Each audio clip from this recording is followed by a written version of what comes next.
Alright, you and I are about to dive into the story of a royal bastard named Yoan, beaten for being weak. Right then, he learned the hard way the only person he could ever truly rely on was himself. Reincarnated as a rejected prince, he decided to become a complete bodybuilder. He ran for miles, ate massive amounts of protein, and practiced martial arts every single day. After years of that brutal training, he transformed into an absolute monster. He could punch through solid trees and level forests. With every workout, his raw strength just kept growing without any limit. This world is simple: the weak bleed out, and the strong drink their fill. Deep in the dark forest, a creature stops to graze on some leaves. Hidden nearby, a hunter is watching its every move. That is the prey. He tells himself to stay calm and trust his training. Bowstring tight, he readies the perfect shot. But right as he releases, the bow snaps. The loud crack startles the beast.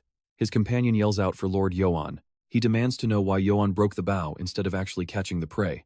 Yoan says the bow was just too weak, but the man argues it was brand new. Why is a noble hunting anyway?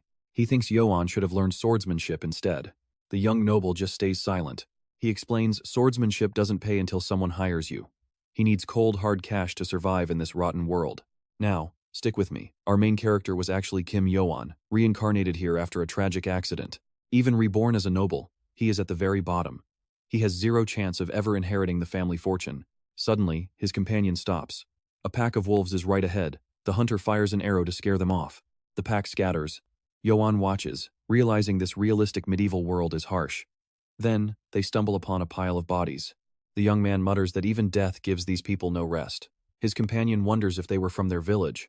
Yoan says it's hard to tell, but one thing is certain: the weak are just food for the strong.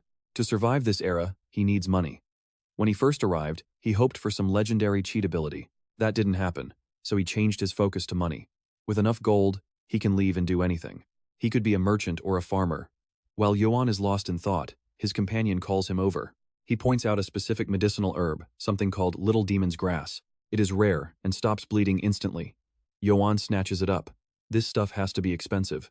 He packs it away, then spots a herb pouch on the ground. He thinks his companion dropped it, but it isn't his. Yoan knows that is impossible. Nobody else ever comes this deep into the dark woods. The veteran hunter realizes something is wrong.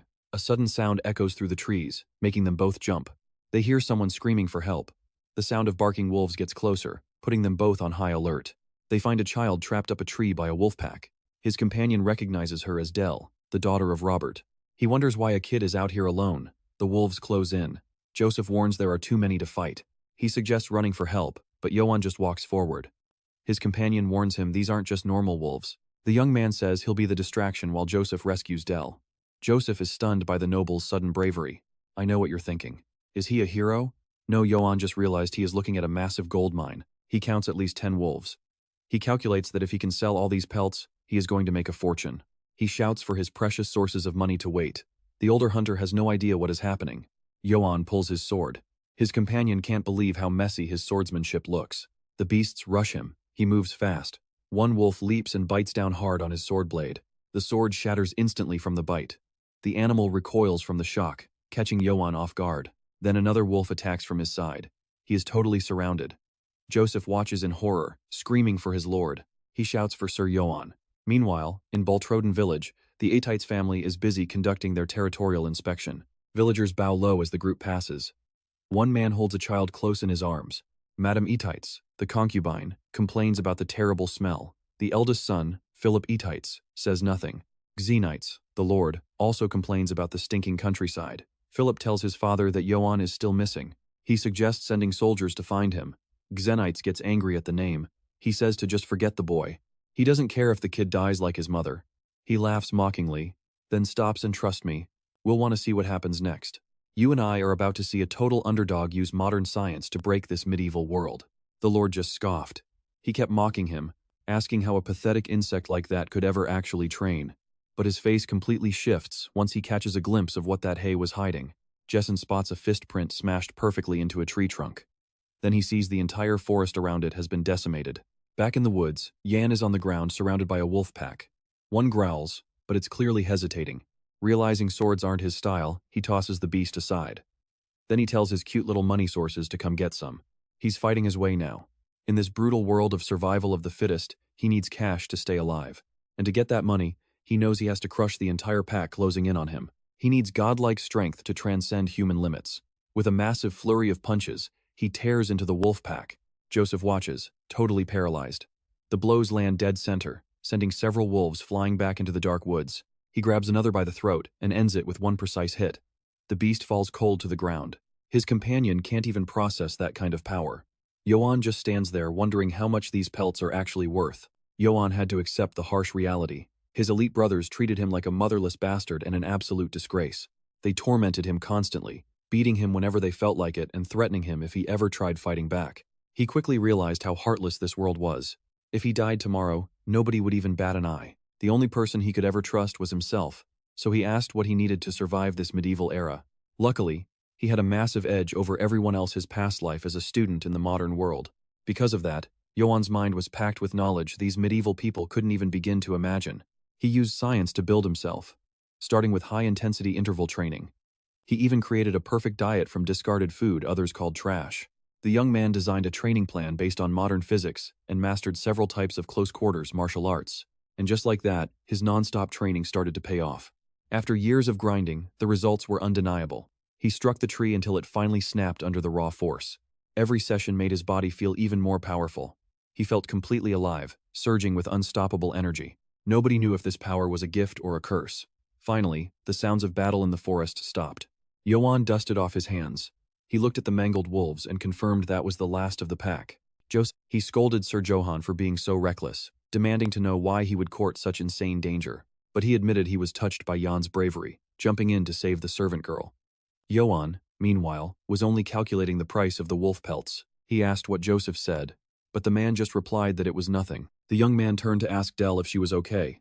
She thanked him, but then her face went pale. Now pay attention, because a massive creature emerges from the dark.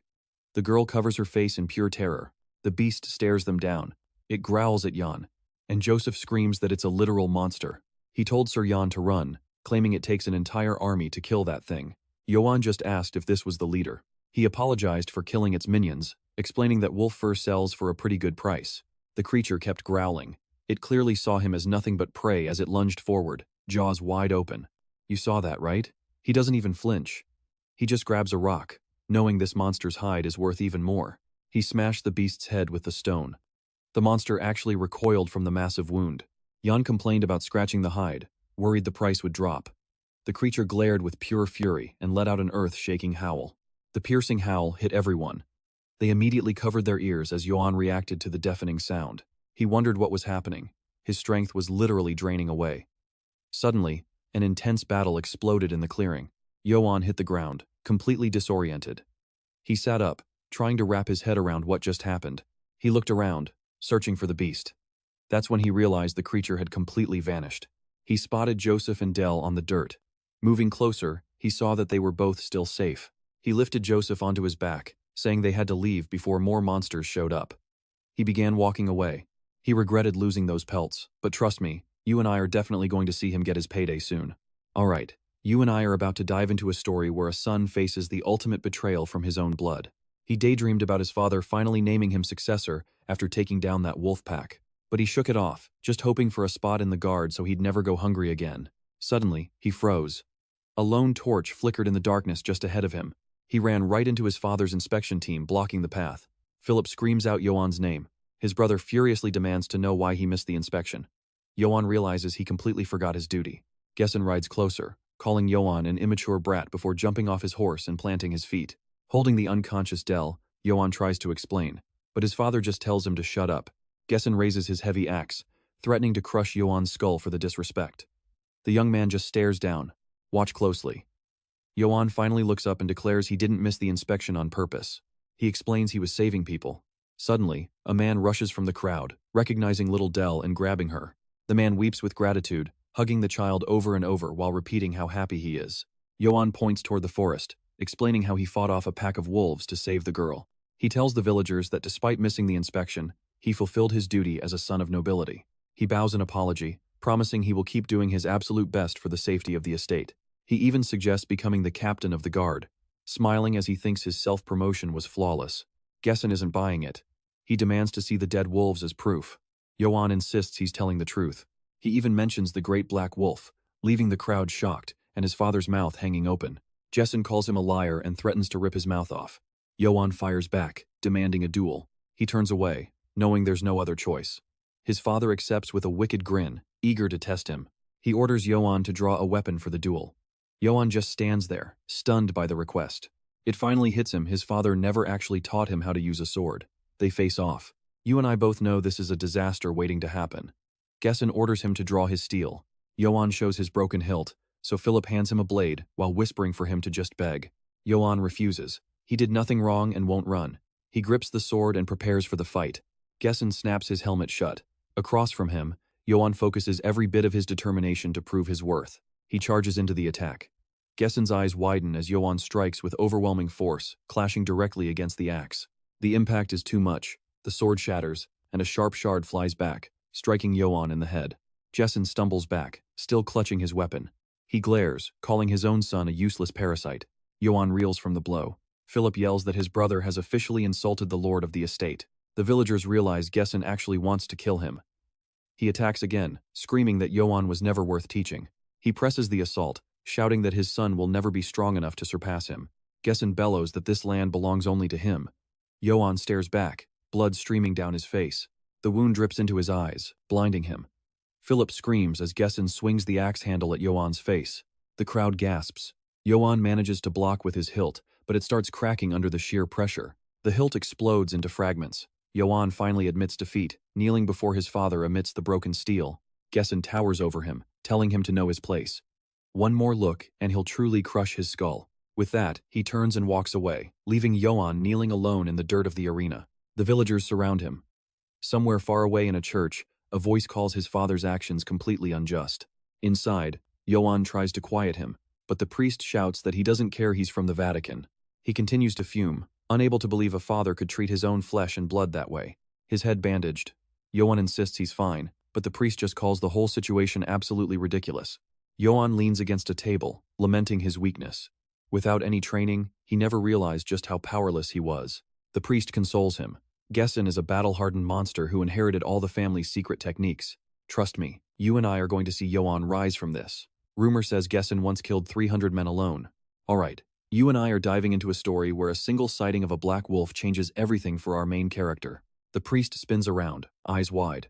He grabs Yoan, demanding to know if he truly encountered a black wolf deep in the forest. Yoan confirms it, noting that Joseph and Del saw it too. The priest is visibly shaken by the news. Yoan asks what the big deal is, but the priest just turns away to grab a dusty book from the shelf. He flips it open right in front of Yoan. These black wolves? They are ancient taboos, literal omens of death. Ancient tales say they bring nothing but slaughter. Yoan is skeptical, though he wonders if the wolf influenced the duel with his father. Don't sweat it, the priest says. After all, they are just old campfire stories. He suggests God is watching over Yoan because of his kind heart. He calls Yoan a selfless person, earning a small smile. Yoan questions if that is really true. As he thinks, the scene pulls back to a quiet, moonlit view of the estate. Now, pay attention as the story shifts to the Brits' lands, where cries for mercy echo through the dark night. A mother and child scream for mercy, but it is too late. In their final moments, a dark trail of blood stains the ground. A hand falls limp in the dirt. One soldier just shrugs, wondering why these people even bother trying to escape. Another soldier laughs, saying death was inevitable anyway. For the gold, they will kill and burn everyone without a second thought. It is just a job for them. High above the chaos, two figures meet before a massive, blazing gate. A man kneels before Sir Karamov, reporting the massacre is complete. He presents the Brits' family signet ring as proof of the slaughter. Karamov whispers the family name. She expected a challenge, but the head of the house couldn't even survive 2 of her attacks. She introduces herself as Sir Karamov, the sword of the Holy Empire and the direct representative of the Empress herself. As the official seal collector, she decrees that every corrupt noble will face her judgment, just as the Emperor desires. She promises that anyone who stands by the Emperor will be showered with gold and eternal honor. Karamov points her blade forward. Kill, loot, and burn it all. Her army marches on, and Yoan's estate is next. On a chaotic battlefield, 2 warriors trade blows. Steel clashes dangerously close to a knight's heavy helmet. A knight in full-plate armor blocks a strike. His hooded opponent parries back as their blades lock in a violent struggle. With one swift, brutal move, the helmet is ripped away. A spray of blood erupts into the cold darkness. The helmet rolls away, revealing a bloody face. And here is where it gets weird. Yoan jolts awake in a cold sweat. He is alone in his room, gasping for air. Was it just a dream? No, he's had this same nightmare for days now. Ever since he saw that black wolf, the old warnings have been haunting him. That creature is a legendary omen of misfortune. Its very presence is a curse, a sign that blood will flow and death is close behind. Even the priests call it the mark of death, but Yoan tries to shake it off. It is just a legend, right? He tells himself he didn't even hurt the thing. But then he remembers. He did chuck a pretty huge rock at it. Shrugging off the bad vibes, he heads out to train. By dusk, Yoan is all alone on a quiet hill. A voice calls him a useless brat. Two men approach, reminding him that his father ordered him to keep a low profile. They sneer at him, asking if chopping wood all day actually makes him any stronger. The mockery just keeps coming.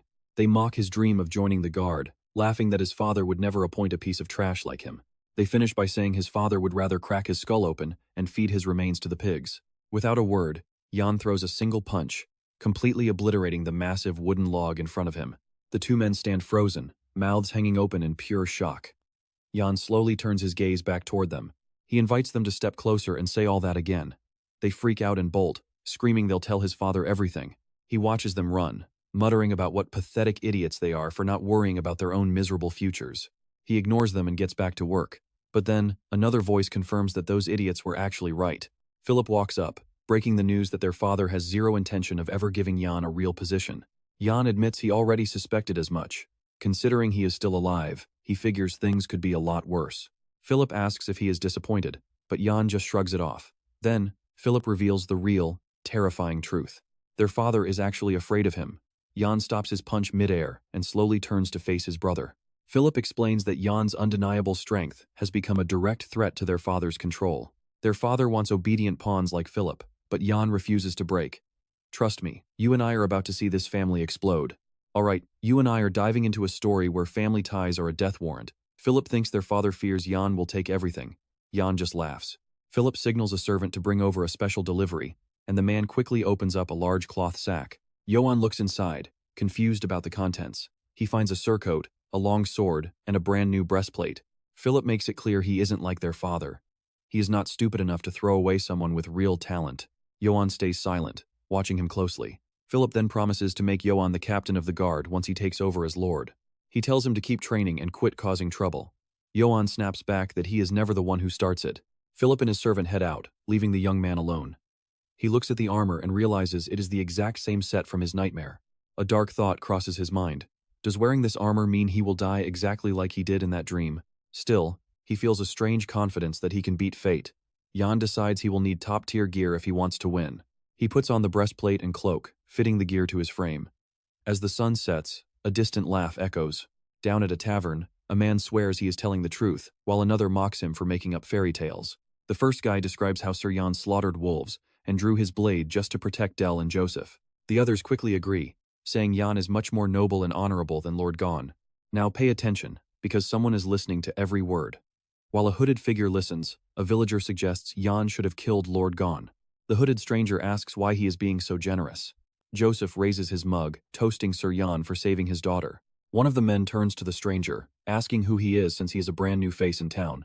The figure just points out that they are being pretty bold, bad-mouthing the Lord in front of a total stranger. The villager stares him down. The stranger notes that the locals do not fear anything, then admits their stories were quite interesting. He demands they tell him more, and as the villagers get nervous, he specifies he wants to hear about Yoan. Far away, Yoan walks through the village at night. He is daydreaming about Philip's promise to make him captain of the guard. He thinks his lucky break has finally arrived, but suddenly, Yoan stops in his tracks and glances to the side. He sees a drunk man slumped on the ground. Deciding a future captain should not ignore a citizen, he walks over. He offers to help the man home so he does not catch a cold. Suddenly, he feels something freezing cold against his skin. A sharp dagger is pressed right against his throat. He looks up, trying to process what is happening. He wonders if Lord Gon sent an assassin, but shakes the idea off. Then he considers the mistress or Philip. He cannot pin down who is behind this. Yoan asks the attacker what he wants, offering all his money for his life. But trust me, this is not about money. The hooded man claims he already has more than enough gold. The figure says his name and warns him he is only asking one question. If the answer is wrong, his throat gets cut. Yoan is hit with pure shock, realizing a single mistake means instant death. He steadies himself, determined to give the perfect answer. The man announces the questioning has begun. Yoan braces himself for the test. The hooded man looks at Yoan's build and asks if he is truly Gon's son.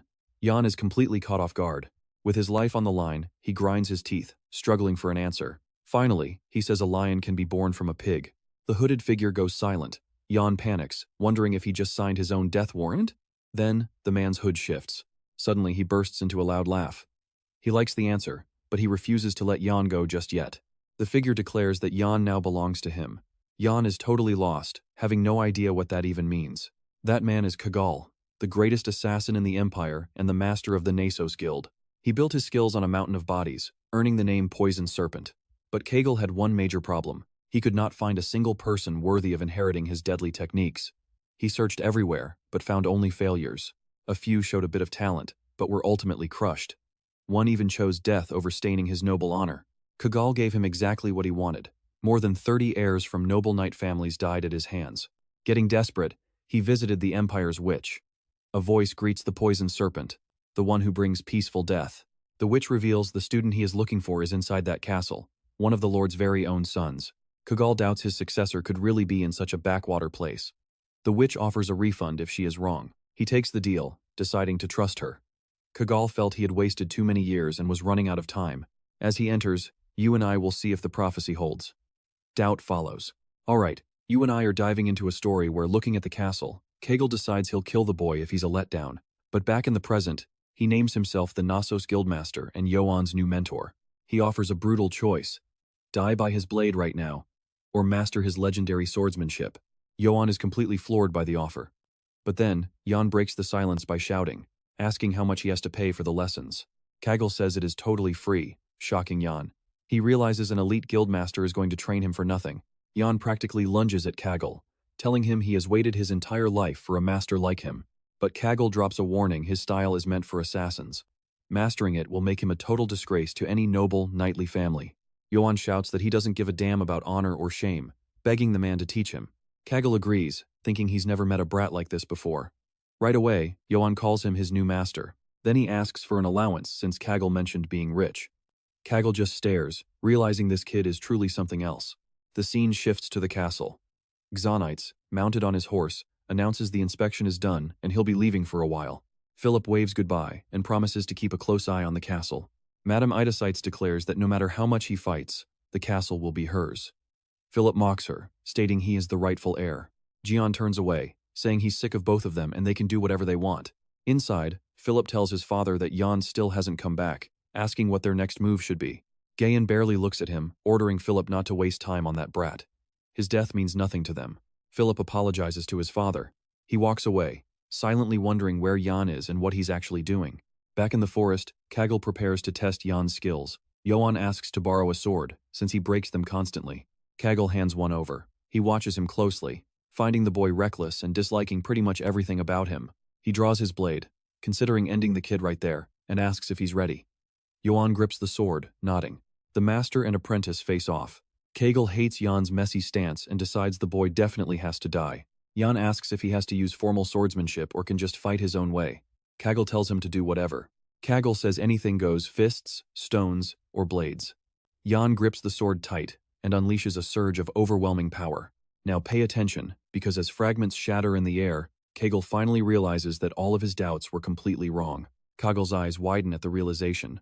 This boy is a literal monster. Yoan lunges with a punch that creates massive air pressure. Kagal realizes if that hit lands, his lungs and muscles will be crushed. It's like he's facing a wild lion, not a human.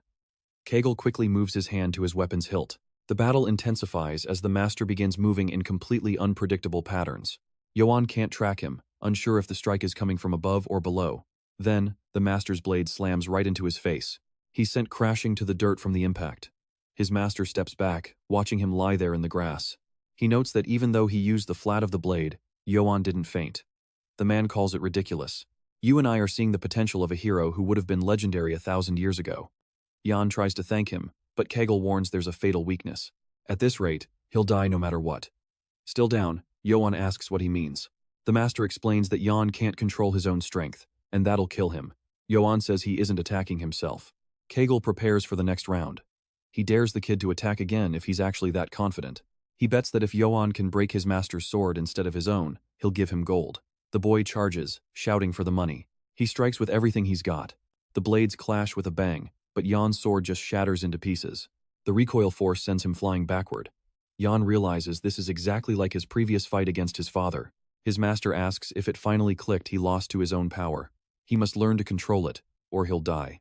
Yoan picks a shard off his clothes, asking if he threw it there on purpose. He finally admits that he understands. He'll master his strength to survive, because he's destined to be the future captain of the guards. His master explains that when you know how to bottle up your power, feats like this become possible. Then Kaggle attacks using only the sword's sheath. It slices through Yoan's armor like butter, leaving him totally confused. His armor was shredded by just a wooden sheath. The master explains that with true control, you can cut anything, even without a blade. He admits he can't even imagine how strong Yoan will be once he learns to harness that power. Training starts now. It'll be hell, and trust me, you and I are in for one wild ride. Alright, you and I are about to see if Yoan is truly ready. He smiles, shouts yes, and we see a village with a looming castle. Yoan wanders through the streets. A few moments later, he shows up with a face full of fresh bruises. He realizes he's learning how to hold back, but he's still itching for real swordsmanship. Suddenly, a strange noise catches his attention. He spots a squad of armed soldiers and wonders if they're actually elves. When he asks who they are, one soldier barks at him to get lost. Yoan snaps back, asking who the elf thinks he is.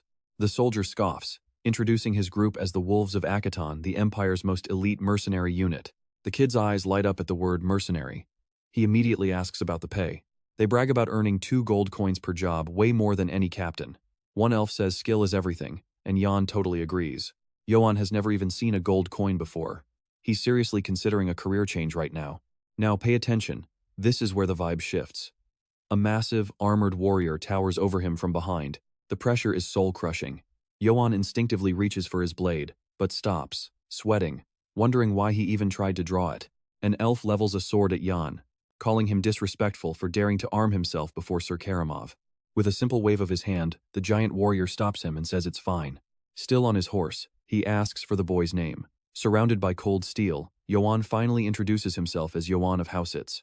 The warrior slowly reaches for his heavy helmet. He reveals himself as Karamov, a legendary imperial guard. Yoan can't believe his own body reacted so violently to the man's presence. He's never felt terror like this, not from the Black Wolf, and not even when his own father tried to kill him. The killing intent is thick enough to choke on. He's just prey facing a predator. Karamov coldly tells him to move aside. Paralyzed by the sheer weight of the man's aura, it takes everything Yoan has just to step out of the way. The elves mock his terrified expression. One warns him to stay sharp next time if he's lucky enough to have one. Later that night, Jane asks Karamov if leaving the boy was wise. Karamov just doesn't want any extra drama today. Not yet, he says. Alone by the gates, Yoan watches them enter, wondering why a royal knight would ever come here. Word of the arrival spreads fast. Philip goes sprinting through the halls to meet the guest. He wonders why such a powerhouse is in town. Out of breath, he welcomes Karamov, asking what brings him to House Ites. Madame Ites cuts him off, showering Karamov with praise while pushing her son, John, as the true future heir. She makes some awkward jokes about her marriage and quickly invites the knight inside the castle walls. Karamov doesn't say a word. He just keeps walking, ignoring her entirely as he tosses his helmet aside. Slumping onto the throne, Karamov demands to know where Gesson is. The family watches from below as Philip tries to scold him. Philip says it's rude to address Lord Guess that way, but the Madame disagrees. A famous knight can do whatever he wants. She handles the talking, while Philip fumes. He knows she's just using this to secure her son's spot as the next lord. Okay, let's pause. You saw that tension, right? Karamov shuts everyone up by slamming his sword and demanding alcohol. He declares he'll wait right there for Gaon. Meanwhile, Yoan is out in the dark, training hard with his master. But he's distracted by the knight's arrival. Kaggle senses it and hurls daggers at him, yelling for him to focus. The youth dodges most of them, but one blade leaves a bloody graze on his neck. His master isn't playing around. If those were poisoned, he'd be a corpse. Kaggle demands to know why his head isn't in the game. Yoan explains that the Emperor's knights are in the village. Something feels wrong. This is House Ites territory. They shouldn't be allowed to just lock the gates and take over. Kaggle asks what he thinks he can actually do about it. He describes Karamov as the continent's strongest warrior, a man wearing legendary armor and serving the Emperor directly. Yoan asks the big question, is Karamov stronger than his master? Kaggle goes quiet for a long moment. He admits that if he saw Karamov coming, he'd run away instantly. Then he snaps at Yoan to shut up. Kaggle calls him a total idiot who doesn't know his place or even how to control his own strength. Yoan closes his eyes, centering himself. He stands up, sword ready, and says he's going to do this. They charge. Yoan gets slammed by a scabbard, but he screams for his master to keep coming. He gets hit over and over, refusing to quit. Kegel keeps pushing him, shouting for him to advance again. And that's where we leave it. Yoan still can't cut a simple scabbard. Trust me, you'll want to see what's next. Alright. Stick with me. You and I are about to see this weak student finally unlock his true power. Yoan swings his blade, feeling the weight. He is finally understanding what it means to control raw strength. Kegel notices the sound changing. That dull thud is now a sharp whistle as Yoan strikes with insane force. It clicks. If he mixes everything he has learned with the perfect amount of power, he can do it. Kegel feels it danger. Suddenly, Yoan lunges with a precise strike so fast it is almost a blur. The blade slices the air, taking the tip right off Kegel's scabbard. Yoan celebrates the feat excitedly. He screams that he finally understands the feeling. Kegel just watches, convinced this must have been a fluke. The master calls his name, drawing his sword. He warns that from this moment on, he won't hold back. Yoan charges again with everything he has. The impact sends Kegel flying backward, while Yoan jumps for joy. Now watch closely. Kegel just realized something terrifying. This kid just mastered the secret serpent's tongue technique. He was only ever taught the basics of force, but Yoan absorbed it perfectly after seeing it once on their first day. Now he is better than the master. Kegel goes silent. The instincts of an old assassin are screaming at him. Unless a miracle happens, Yoan is already unbeatable. Kegel, master of the Empire's strongest guild, Knossos Poison, whispers. He calls Yoan an absurd monster, while the youth just keeps celebrating. That night, Kegel ends the training. He is leaving at dawn, insisting Yoan already knows everything he needs. He admits the truth. In less than a week, Yoan surpassed him. He is satisfied his legacy won't die. Kegel tells him to live freely, acknowledging the boy's hard work. By the fire, Yoan asks why. Kegel simply says it is his way. Yoan mentions the Black Wolf. After dreaming of his death, Yoan thought his master was the bad omen. Kegel scoffs. If he wanted him dead, he would have done it. Misfortune has no set shape. Find a weapon made of Dana steel. It is the only thing that won't break. Legendary magic metal. The secret to forging it is lost to time. It only exists in ruins. Yoan wonders why he is recommending something so expensive. Kegel just wants him to be prepared. If he sees anyone with a Dana blade, he must run. If you don't know your limits, you won't live long. Yoan agrees to remember. The master stands to leave, and Yoan realizes it is over. Here is the rule for us to remember: don't fight unwinnable battles, and use any means necessary to kill. Follow that and live. His final words? Don't you dare die. Yoan watches his master vanish into the dark forest, replaying those brutal lessons of survival in his mind. He promises to never forget. Meanwhile, at Ites' castle, Madame Ites offers Karamov a drink. He calls it trash and orders it removed. She smashes the bottle instantly with her fan. Waste of money, she says. The only better wine is with Lord Gain. She suggests a better room to rest after his long journey. Lord Gain's chambers are much more comfortable. She hints they could have some fun together. Karamov just tells her to get out. She insists Gain is late and time is short. Karamov's expression changes. He declares he is sick of this. It is time for real fun. Then, a scream. He grabs her by the neck, talking about the entertainment of a massacre. Philip peeks through the door, terrified. Later, Yoan stops at the top of a hill. He looks ahead, frozen in shock. The village and the castle are in flames. Why is everything burning? Gain and his men see the smoke. He demands to know why his property is burning. It's a massive fire. They gallop toward the gates at full speed. The guards mock his lateness, warning that Sir Karamov is losing his patience. That's where we leave it. Gain faces a courtyard full of his slaughtered men. All right, you and I are about to witness a brutal betrayal as lifeless bodies litter the ground and an armored figure steps forward.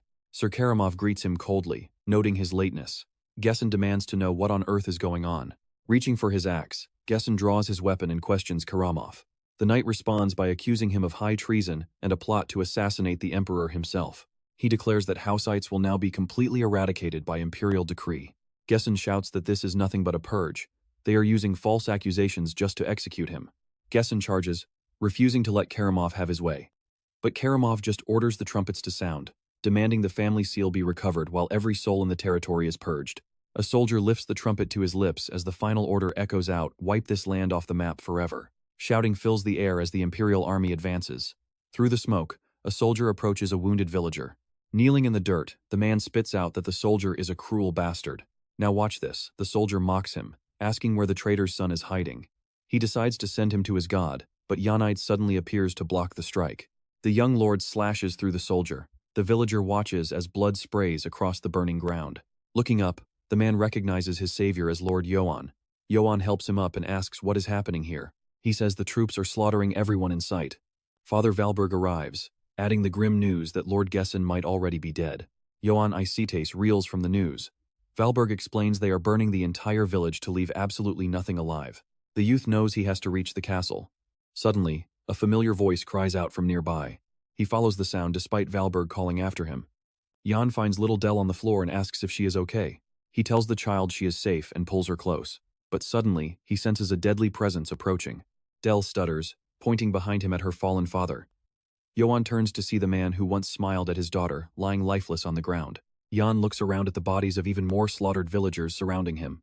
The families who once cheered for him are dead. The men he laughed and drank with are all gone. He grits his teeth in pure rage.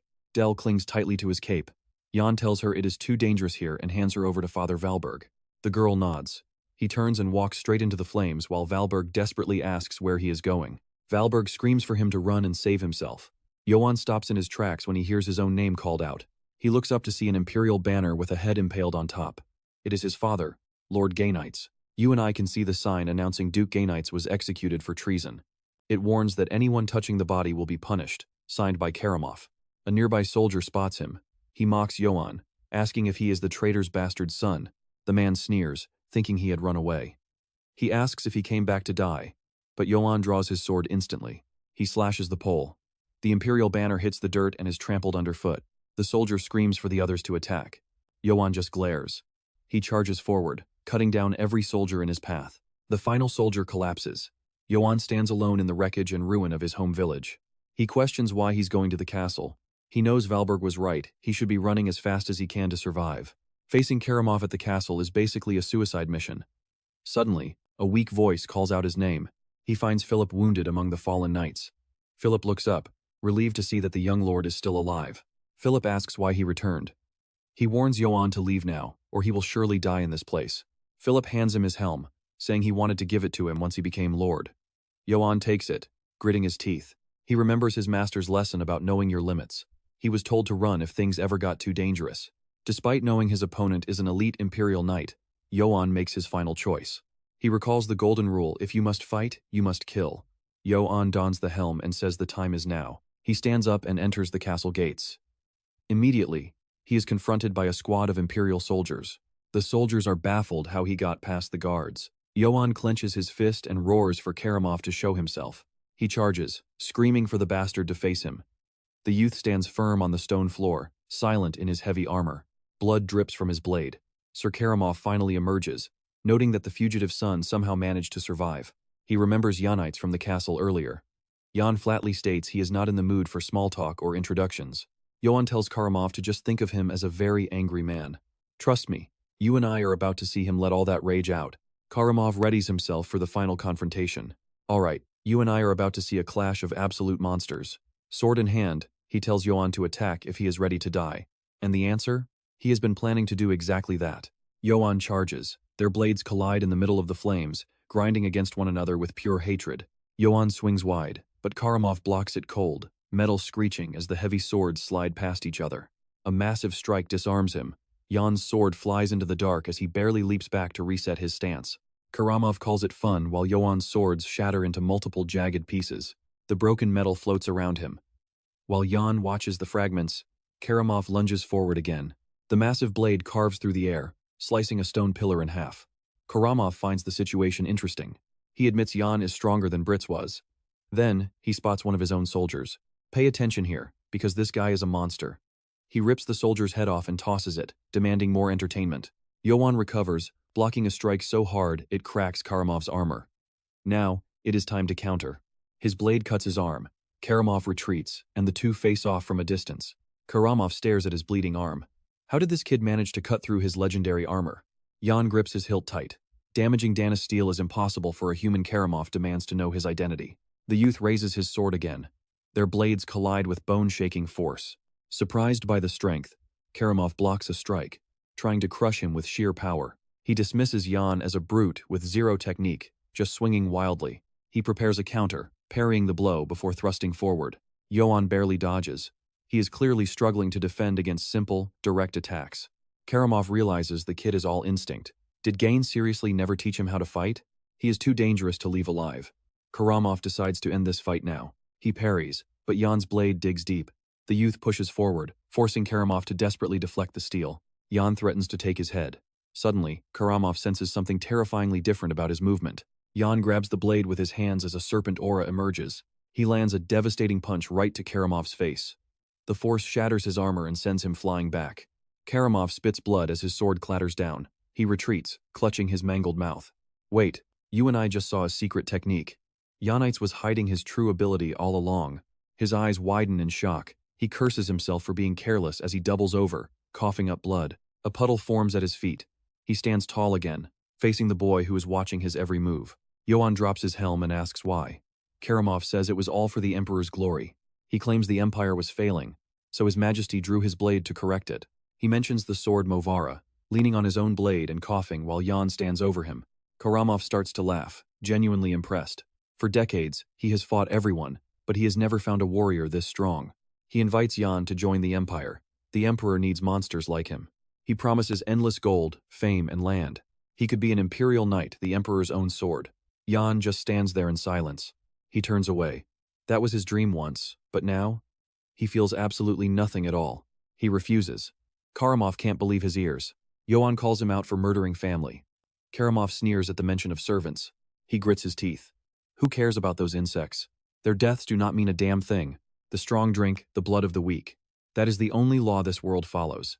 Yoan stays silent. He clenches his fist, whispering an apology to his master for losing control of his power. The youth lunges, his fist connecting with Karamov's head with a sickening crack. He punches again, yelling about the Emperor. This second blow slams into the side of his face. He keeps swinging, yelling about worthless lives. Karamov's eye reflects the incoming fist of fury.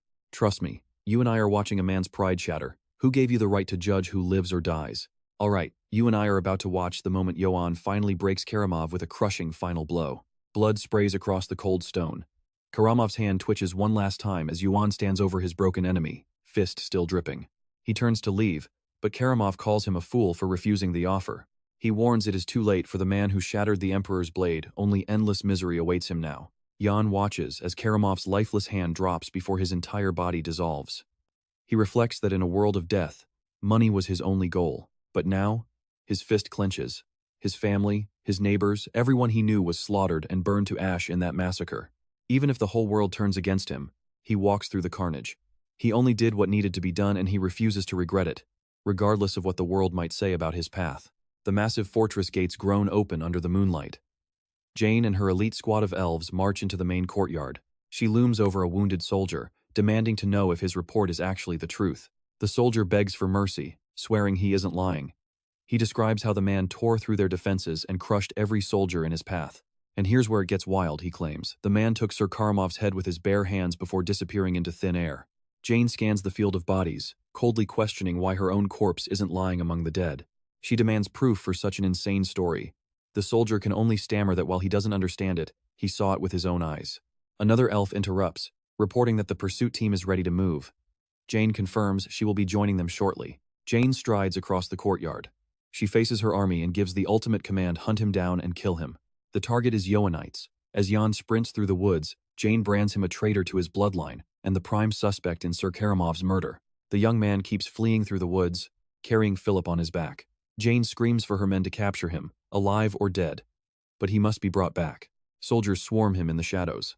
An elf falls to his blade as Yoan carves a bloody path through their ranks. The commander barks a warning he can rip through Dana's steel like paper. Do not face him alone. This is a dragon hunt. She orders every road blocked, vowing to hunt him without rest until he breaks. The soldiers reel at the news of Karamov's death. Jane's gaze is ice. She demands they bring that bastard's head to the queen. Suddenly, a memory of a dying Philip flashes in Yoan's mind. He tells him to hit the stables, grab a horse, and run. Insisting he must survive, Yoan finally reaches the stable. He is exhausted, feeling like this might be his end. He gasps, looking back. Hiding Karamov's body didn't create the distraction he had hoped for. Now check this out, he realizes the pursuit is too fast, so he decides to keep carrying Philip, using that heavy armor as a human shield. Struggling to stand, he opens the stable door. Inside, he spots Gazen's powerful warhorse. Yoan whispers a thanks to his brother. He pets the horse, hoping this beast can finally give him some rest. The horse watches him closely as he decides to name the animal Philip.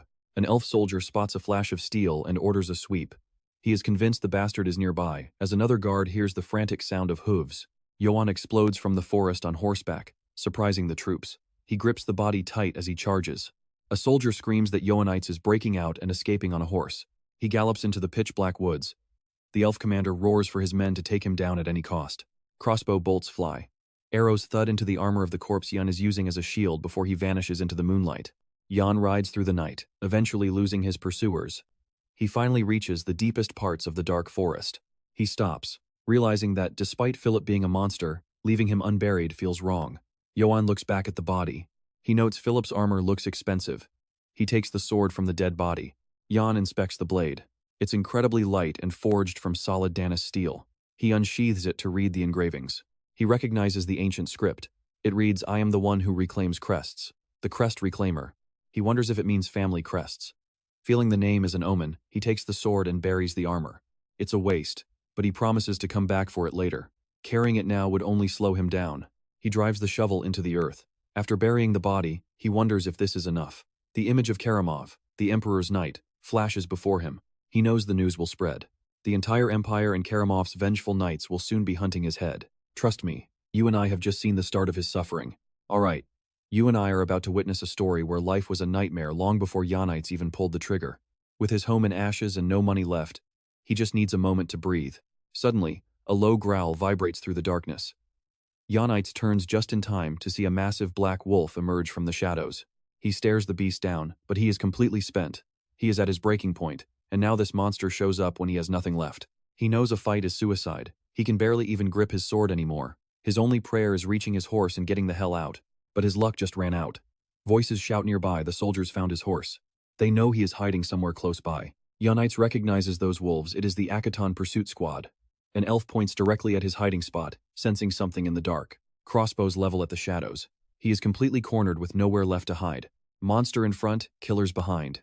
You and I might think it is over, but then the wolf leaps right over him. It slams into the elven soldiers instead.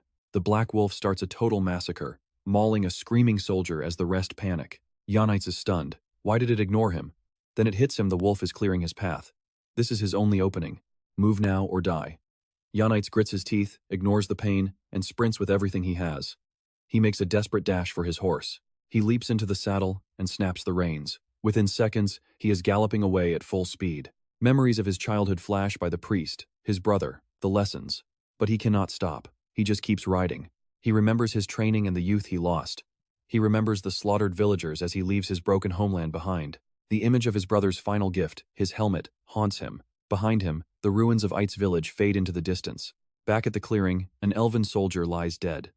The black wolf stands like a silent guardian over the bodies. The creature watches Yoan Ites vanish. Far away, soldiers patrol the dusty roads while columns of black smoke choke the horizon. Hidden in the brush, Yoan Ites realizes his path is dead. A massive checkpoint has the entire road blocked off. He slumps against his horse, bone-tired. He has not had a scrap of food or a wink of sleep since his escape. For 3 days, the Akaton soldiers have hunted him like an animal. He has lost count of how many times he nearly died just trying to defend against their relentless group attacks. He is finished. He does not even have the strength to lift his own sword anymore. Guards are swarming the only exit ahead. He is trapped, and he knows it. As he watches from the shadows, a merchant caravan rolls up with an armed escort. This might be his only chance. Then, an idea hits him. Let's see if he can pull off a disguise. He will use this group to slip through the checkpoint unnoticed. At the wagons, a man calls out to Sir Eldons of the Katana Trading Company. Eldons looks up as a nervous mercenary points down the road. A rider in heavy armor is standing right in their path. Khan, the leader, tells everyone to gear up. But a mercenary named Gamson laughs. Why are they so scared of one guy? Goran tells him to look closer. That is a warhorse and full plate armor. This is not just some random traveler. He is decked out in a plate helm and breastplate. Khan grabs Gamson, forcing him to look at the sword on the knight's hip. That blade was forged from Dana steel. It could slice through their armor like it was nothing but paper. The young mercenary still talks big. He thinks 9 against 1 are pretty good odds. One of the veterans shoves him aside. He is sick of hearing the kid's mouth when things are getting serious. Another mercenary smacks him on the head, telling him to shut up if he knows what is good for him. Eldons orders Goran and Khan to ready everyone to attack at the slightest move. He will go check the situation first. Everyone else stays back and waits for his signal. The mercenaries nod. Eldon steps down from the wagon and starts walking toward the mysterious knight. While he walks, Khan whispers to his men. The second things go south, They need to knock that target off his horse. The merchant introduces himself as Eldons of the Katana Company. He asks for the knight's name to keep things friendly. Under his helm, Yoan Ites is shocked. The merchant is a catman. Behind him, the mercenaries are ready for war. Yoan Ites feels the tension. He needs to get this catman to lower his guard, and fast. He introduces himself as Yoan Ites and claims he was just hit by bandits. He asks Eldons to tell his men to stand down. The merchant apologizes. He says that in his line of work, you have to be ready for the absolute worst. Yoan Ites says he understands. He then asks if he can travel with the group since he lost every coin he had in the attack. In exchange for a meal and a place to sleep, he offers his sword to protect the caravan. Eldons thinks it over and finally agrees to the deal. He tells him they are headed to Marcel and suggests Yoan Ites get acquainted with the mercenaries. He says thanks, though he has never heard of Marcel. Trust me, you are going to want to see if his gamble pays off. Let's see if this wanderer is truly just a simple traveler. Eldon warns his men to watch him closely. If he breathes wrong, they have orders to kill him on sight. The mercenaries acknowledge the order with a nod. Now, Yoan just has to survive the upcoming checkpoint. The caravan kicks back into gear, moving slowly down the dusty road. A soldier shouts a warning as the wagons approach. The wolves of Akitan step forward, demanding the entire caravan halt for inspection. Yoan faces his first real hurdle, praying he can just blend in. Eldon steps up with confidence, introducing himself and asking to speak with whoever is in charge. The guard recognizes the Ketna Trading Company, which is based out of Marcel. He greets the merchant but explains they must search for a fugitive trader. Yoan realizes the truth. This whole setup, it was built specifically to trap him. A soldier walks up, demanding he pull back his hood. He quickly lies, claiming a nasty skin condition keeps his face covered. The guards laugh in his face and insist on seeing him anyway. Their leader narrows his eyes, wondering what this knight is hiding. Watch this closely, because one wrong look and everything goes south right now. Yoan prepares for blood, gripping the hilt of his sword. But before he can draw, a loud voice cuts through the air. Eldon roars at the guards, asking how they dare insult his company and demanding to speak with their commander. He threatens the guard, warning him that any more trouble will lead to a direct complaint sent straight to the captain. He makes it clear the complaint will be filed in Marcel. Fearing the political fallout, the guard finally yields and tells his men to move aside. The other soldiers grumble, clearly annoyed that their boss just backed down. The leader tells Yoan he got lucky this time. The caravan rolls forward, finally leaving the tense checkpoint behind. The young knight casts one last look back. The soldiers stand there, watching them disappear into the distance. By nightfall, the mercenaries huddle around the fire to plan watch shifts. Inside his tent, Eldon quietly examines a scroll. He tells Yoan he is dismissed for the night. With nothing left to do, the young man gives thanks to a mercenary. A sleeping bag hits the dirt in front of him. Yoan sits down, finally ready to get some rest. He drifts into a heavy sleep by the fire. Meanwhile, a man watches the moon while another figure shadows him from the dark. He orders his men to prepare. The plan is simple. Surround them at the hill and strike all at once. Let's take a look at Sergeant Kim Yoan's past life in the military. During an intense training drill, he pulled off a perfect defense strategy against a much larger enemy force. His incredible tactical skills soon became the gold standard for every soldier in his unit. Lieutenant Colonel Kim Yibok awards him a medal and 5 days of leave. The young sergeant snaps a sharp salute. He feels like he belongs here, but the toxic culture and backbreaking shifts quickly start to sour his opinion.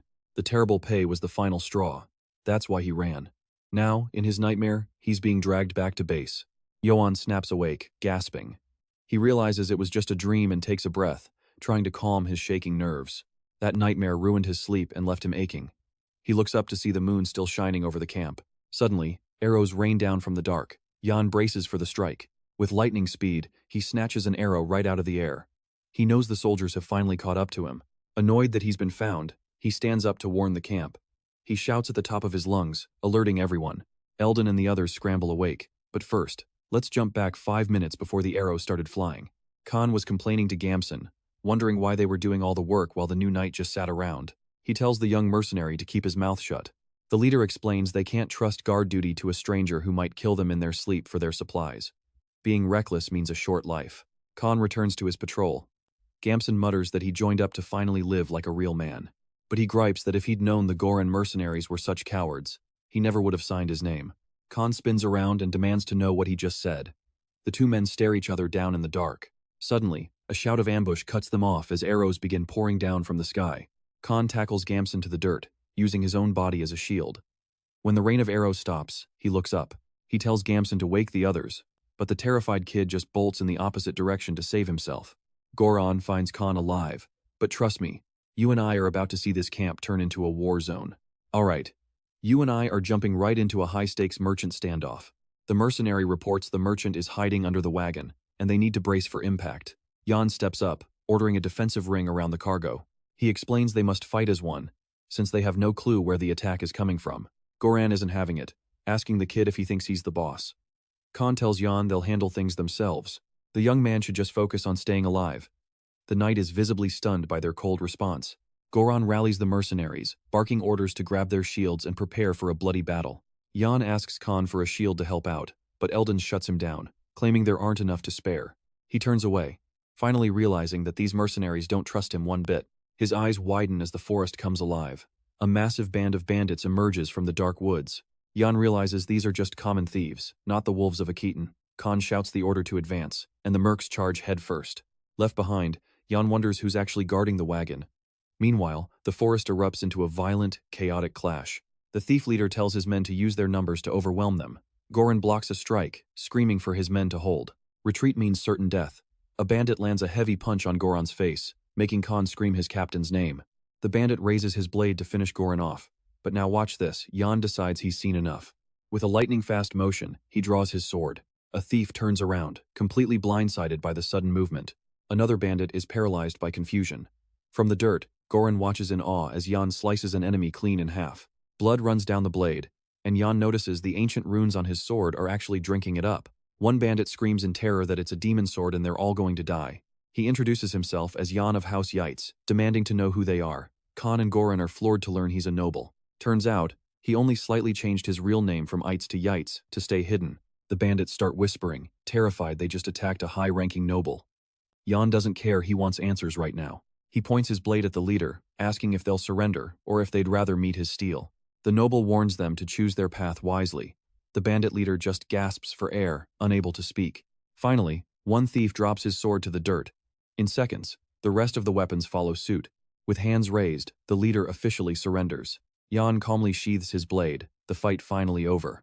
He turns to Goran, ordering him to bind the prisoners and giving him full authority to kill anyone who resists. Goran approaches Sir Eldon's, looking completely lost on what their next move should be. He's worried the noble will hold a grudge for their earlier disrespect, but Eldon's promises he'll smooth things over. Okay, let's pause. We just saw a massive power reveal, and now the merchant is finally approaching Yoan. He thanks the young noble for saving the caravan, admitting he has no idea how to repay such a debt. Yoan places a firm hand on his shoulder, telling him that everyone's safety is the only reward he needs. The Catman is shocked he's not asking for gold.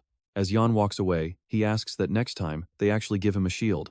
Eldon's agrees instantly, swearing he'll be the first one to get equipped next time. Yoan mentions he needs to interrogate the survivors and asks the mercenaries for their professional help. Goran suggests that since his high status is out in the open, speaking formally would make the prisoners cooperate. A mercenary shoves one of the captured thieves forward, forcing him to kneel right at Yoan's feet. The noble asks who they are and why they attacked. The leader reveals they're survivors from the destroyed House Brits. Months ago, House Brits was wiped out after being framed for treason against the Emperor. The ones who butchered their people and territory were none other than the wolves of Aketon. They fought back hard, but were forced to run when a noble executioner joined the bloody slaughter. A mercenary beside Yoan confirms the name. Karamov, the Emperor's personal hunting dog. The bandit leader bows low, apologizing for his crimes against the nobility. He explains the army hunted them as rebels while the northerners branded them as simple deserters. He knows banditry is wrong, but they were desperate to survive. Yoan asks if there was any other motive. The man shakes his head, claiming they only targeted the caravan because it looked like an easy payday. And that's where we leave it. See you in the next one. Stick with me, we are about to see a noble lose everything. Yoan orders his men to restrain him while reflecting on the Emperor's treason. Karamov's words finally click. There was no betrayal from his side, it was all a lie from the start. The Emperor just needed a reason to wipe out the nobility. Yoan curses the man, wishing him the most agonizing death possible. He looks at the bandits and sees himself another victim crushed by the people in power. They turned to crime just to survive, and now he has no idea how to handle them. Khan offers to beat the truth out of them, but Yoan refuses. They already know more than enough. Out of nowhere, Gamson charges in for the kill. But the tied-up prisoner actually manages to block the strike. Khan steps in and catches the weapon midair. Gamson is furious, demanding to know why he was stopped. The mercenary leader snaps back they have zero right to play judge and executioner, especially since Gamson abandoned his brothers and ran. The noble just watches, completely indifferent to the drama. The bandit leader begs Yoan for mercy, swearing he will change. Behind him, the others are shaking in terror. Watch closely, Yoan is about to make a choice. Khan asks for the order to execute them all right now. He makes a call, disarm them, and let every single one of them walk free. Gamson can't believe it, but Yoan silences him. He turns to the prisoners with a message they need to hear. He gets their struggle, but robbing innocent people? That is where he draws the line. Yoan says he only learned to fight to survive. Eldens is shocked to hear a noble speak that way. A mercenary points out that Goran is only in this for the big payday. The noble tells them to find an honest living. The bandit leader bows, overwhelmed by this unexpected act of mercy. Yoan tells the squad it is time to move. He does not want to hang around for more trouble. But in the distance, a pair of glowing red eyes watches from the shadows. A massive wolf is tracking them. The group decides to rest in a small place called Rootspur. Before heading to Marcel, the village chief gets word that Eldens has arrived. He rushes to the courtyard to meet them. Eldens greets him enthusiastically. It has been months since they last saw each other. The chief welcomes him back, asking if the roads were safe during his long journey. Eldens explains the bandit situation is getting worse ever since the emperor lost his mind. The chief warns him to keep quiet. Talk like that can get a man killed by imperial loyalists. He mentions a fake noble tried to scam them just a few weeks ago. The chief beat the guy and tossed him out. Eldens just laughs at his friend's legendary temper. But Eldens promises this one is different, a brave, honest man who actually protected them. He even turned down the reward. The chief realizes having a knight like that around would be a godsend. In these dark times, a real protector is exactly what the people need. He invites them to stay and rest for a few weeks, insisting on the favor. Eldens jokes that the chief is just trying to steal his new companion away. Okay, I know what you are thinking. A hero? Well, look at him now. He is alone and looks like a starving beggar. Goran finds Yoan and calls out to him. He offers a heavy bag of coins taken from the bandits. They sold off all the stolen gear and weapons for a pretty decent profit. Yoan asks if he took a cut, but Goran says the gold belongs to the captor. Yoan looks at the gold for a second before handing a larger bag back to Goran to share. Goran tries to refuse, saying it is way too much, but the noble insists. He shows he already has his share, holding only a few coins in his hand. He knows that buying loyalty now is better than being alone when the wolves eventually catch up. He tells Goran that fighting together makes them brothers. He wants to build a real bond of trust. With a final nod, he leaves the mercenary leader standing there in shock. Goran watches him go, finally seeing what a true, dignified knight looks like. And trust me, that is how you lead. He gathers the men and tells them to line up for their share. Stick with me, you're about to see a mercenary pull the most unexpected move ever. Disbelief turns into a massive party as the whole village starts chanting Yoan's name in the streets. Later, at the inn, the young noble sleeps deeply with his sword beside him. His door creaks open. Suddenly, the candle flame by his bed is snuffed out. Yoan keeps sleeping, totally unaware of the red eyes watching him from the pitch-black darkness. A masked figure looms over him with a sharp dagger. But let's go back to the night before, when it was announced that Sir Yoan would be sharing all the spoils of war with the men. The crowd of soldiers explodes in cheers. Yoan walks through the city, while everyone around him shouts his name. He kept the best loot for himself, but won their loyalty. Suddenly, an old man asks if he is Sir Yoan. Yoan is caught off guard, asking if the man knows him. He's told yes, because he's the nobleman who arrived in town with Mr. Eldens. He offers the best room available, since the Katana Trading Company already covered every single expense. Eldens' way of settling his debt. Yoan follows him. Nearby, soldiers ask why one man didn't get paid. Gamson hid during the fight, so he gets nothing. Gamson turns his head and suddenly spots something outside. Through the window, he watches as Yoan is led away by the old man through the city streets. Seeing the noble sparks a dark idea. Meanwhile, Yoan finally arrives at the inn. Inside, he relaxes in a hot bath, finally finding peace. A soft bed and hot water make him incredibly happy right now. He never realized how brutal life as a homeless wanderer could be. Now pay attention, he was born a noble, but everything changed when the mad emperor burned his home down. Countless others were victims of that same brutal attack. He survived, but now he wonders if he should have taken Karamov's offer. The Imperial Army will definitely find and kill him. He needs a way out fast, and that's when a sudden idea hits him. Even those tough mercenaries couldn't do a thing against Eldens. A band of mercenaries isn't afraid of just one simple merchant, but they definitely fear the company he represents. He remembers learning about these massive trading companies at the village market. These massive networks share information and money across borders. When they get powerful enough, they can influence politicians, high nobles, or even a whole country's army. To survive the empire, he must get close to a trading company at any cost. Still, those complex plans can wait until later. He eats his fill and falls asleep while clutching his sword for safety. Let's see what happens next. Without a sound, The door opens as an assassin approaches him with a dagger. He reaches for the sword, but before he can touch it, Yoan grabs his wrist tight and asks if they ever get tired of trying this. The masked man freezes in shock as Yoan sits up, demanding an answer. He asks if he's one of Karamov's henchmen.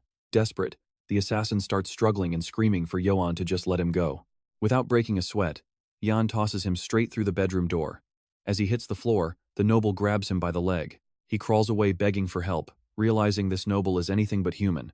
5 minutes earlier, the innkeeper was asleep at the desk. Meanwhile, 2 guys sneak up the stairs. Gamson says he trusts their man. Vulan is the village's strongest and won't get caught. While Pell, the horse fanatic, follows the plan and approaches a warhorse. He mounts the animal. Pra asks if that noble's sword is really valuable. Ever see a sword cut a person in half? He saw it split a soldier in 2. That power isn't cheap. Besides, that knight is nothing without it. They peek down the hallway. And trust me, you and I are leaving off with a screaming assassin on the floor and Yoan looking like a monster. Alright. You and I are jumping into a world where one wrong move means a death sentence. Without blinking, Gamson tells him to run if he wants to stay alive. A sickening feeling takes over as the crushing weight of their doom finally sets in for good. Suddenly, the innkeeper looms over them, demanding to know who they are and what they're plotting. Outside, Pell is waiting with the horses. Seeing them approach, he sighs that they finally made it. Gamson snaps at him to shut up and prep for a quick escape. He turns to Pra, frantic, asking where Vulan is. With a shaking voice, Pra answers that the guy is either dead or halfway there already. Gamson orders everyone to mount up and bolt, but Pra won't leave Vulan behind. Pell refuses to abandon him too, though Gamson warns the noble might hunt them all. Boom! The inn's roof erupts in fire and debris as Yoan leaps straight toward the group. Near the southern Holy Empire border, bodies swing from a lonely tree. Nearby, a soldier hammers a heavy stake into the dirt. Once finished, he looks at his partner, confirming the grim work is done and the post is solid. The 2 soldiers nail up a brutal notice stating these people and their entire families were hanged for stealing from a noble. This decree carries the official signature of the Holy Emperor himself, Kardian Bizalurk. One soldier whispers, asking what they could have possibly taken to earn such a nightmare ending. His partner mutters that he heard they stole 1 chicken and 3 eggs from Baron Gavoreb's land. It sounds completely insane to him. He can't wrap his head around how such a tiny crime led to this. Meanwhile, at a nearby tavern, the knight stays quiet. Eldon sits alone, enjoying his meal and a hot tea. A moment later, a man rushes up and tells him they've got a massive problem. He reports that Gamson was caught red-handed trying to rob Sir Yoan Ites. Hearing this, Eldons nearly flips his chair, eyes wide with pure disbelief. He sinks back down, cursing their luck since he wanted to convince Sir Johan to travel with them to Marseille. Coldly, Eldons orders Gamson's immediate capture, telling the group to act like they've never even met the guy. The subordinate obeys very cautiously.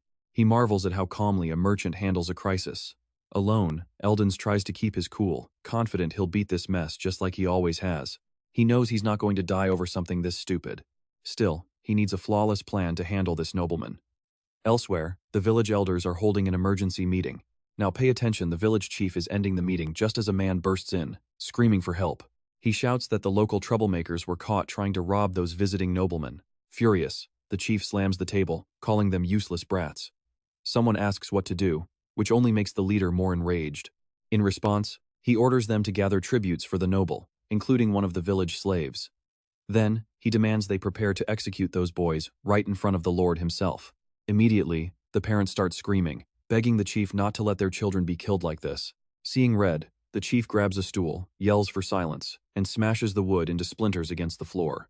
He roars at the parents, asking if they've completely forgotten the emperor's decree and how much trouble they're in. They have to act before the noble does, he screams. It is the only way to survive. The imperial decree states anyone coveting a noble's wealth faces having their tongue cut out alongside their families, or being sent to the gallows. In some places, whole families have been wiped out because of that insane law. All for asking for food instead of unpaid wages.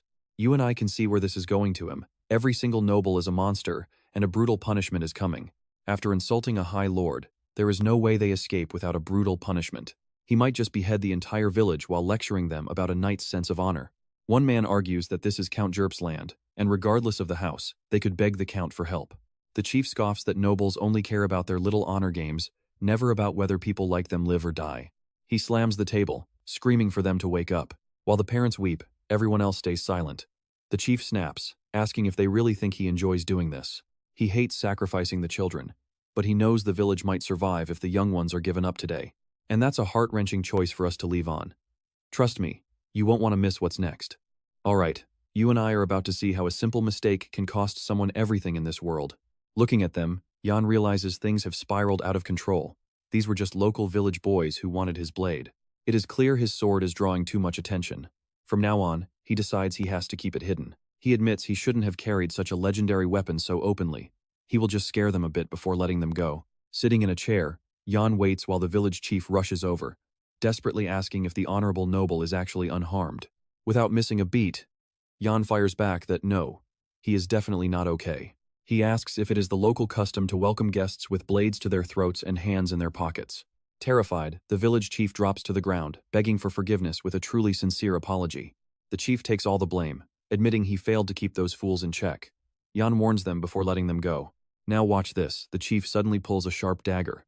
Raising the blade over a boy's head, he swears to redeem his village's honor by executing them right then and there. Yoan immediately holds out his hand and orders him to stop. He makes it clear that blood is not the goal.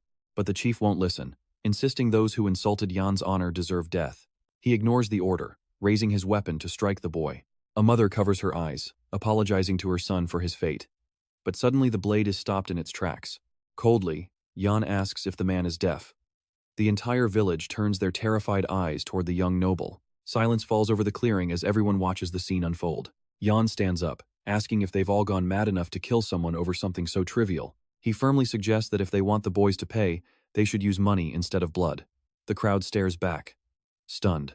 Seeing their confused faces, he clears his throat and realizes he needs to repeat himself more clearly. He asks how honor could ever be worth more than a human life, then orders them to untie the boys and leave. The dagger slips from the chief's shaking hands and thuds deep into the dirt. Struck with pure admiration, the village leader falls to his knees, moved by Yoan's mercy.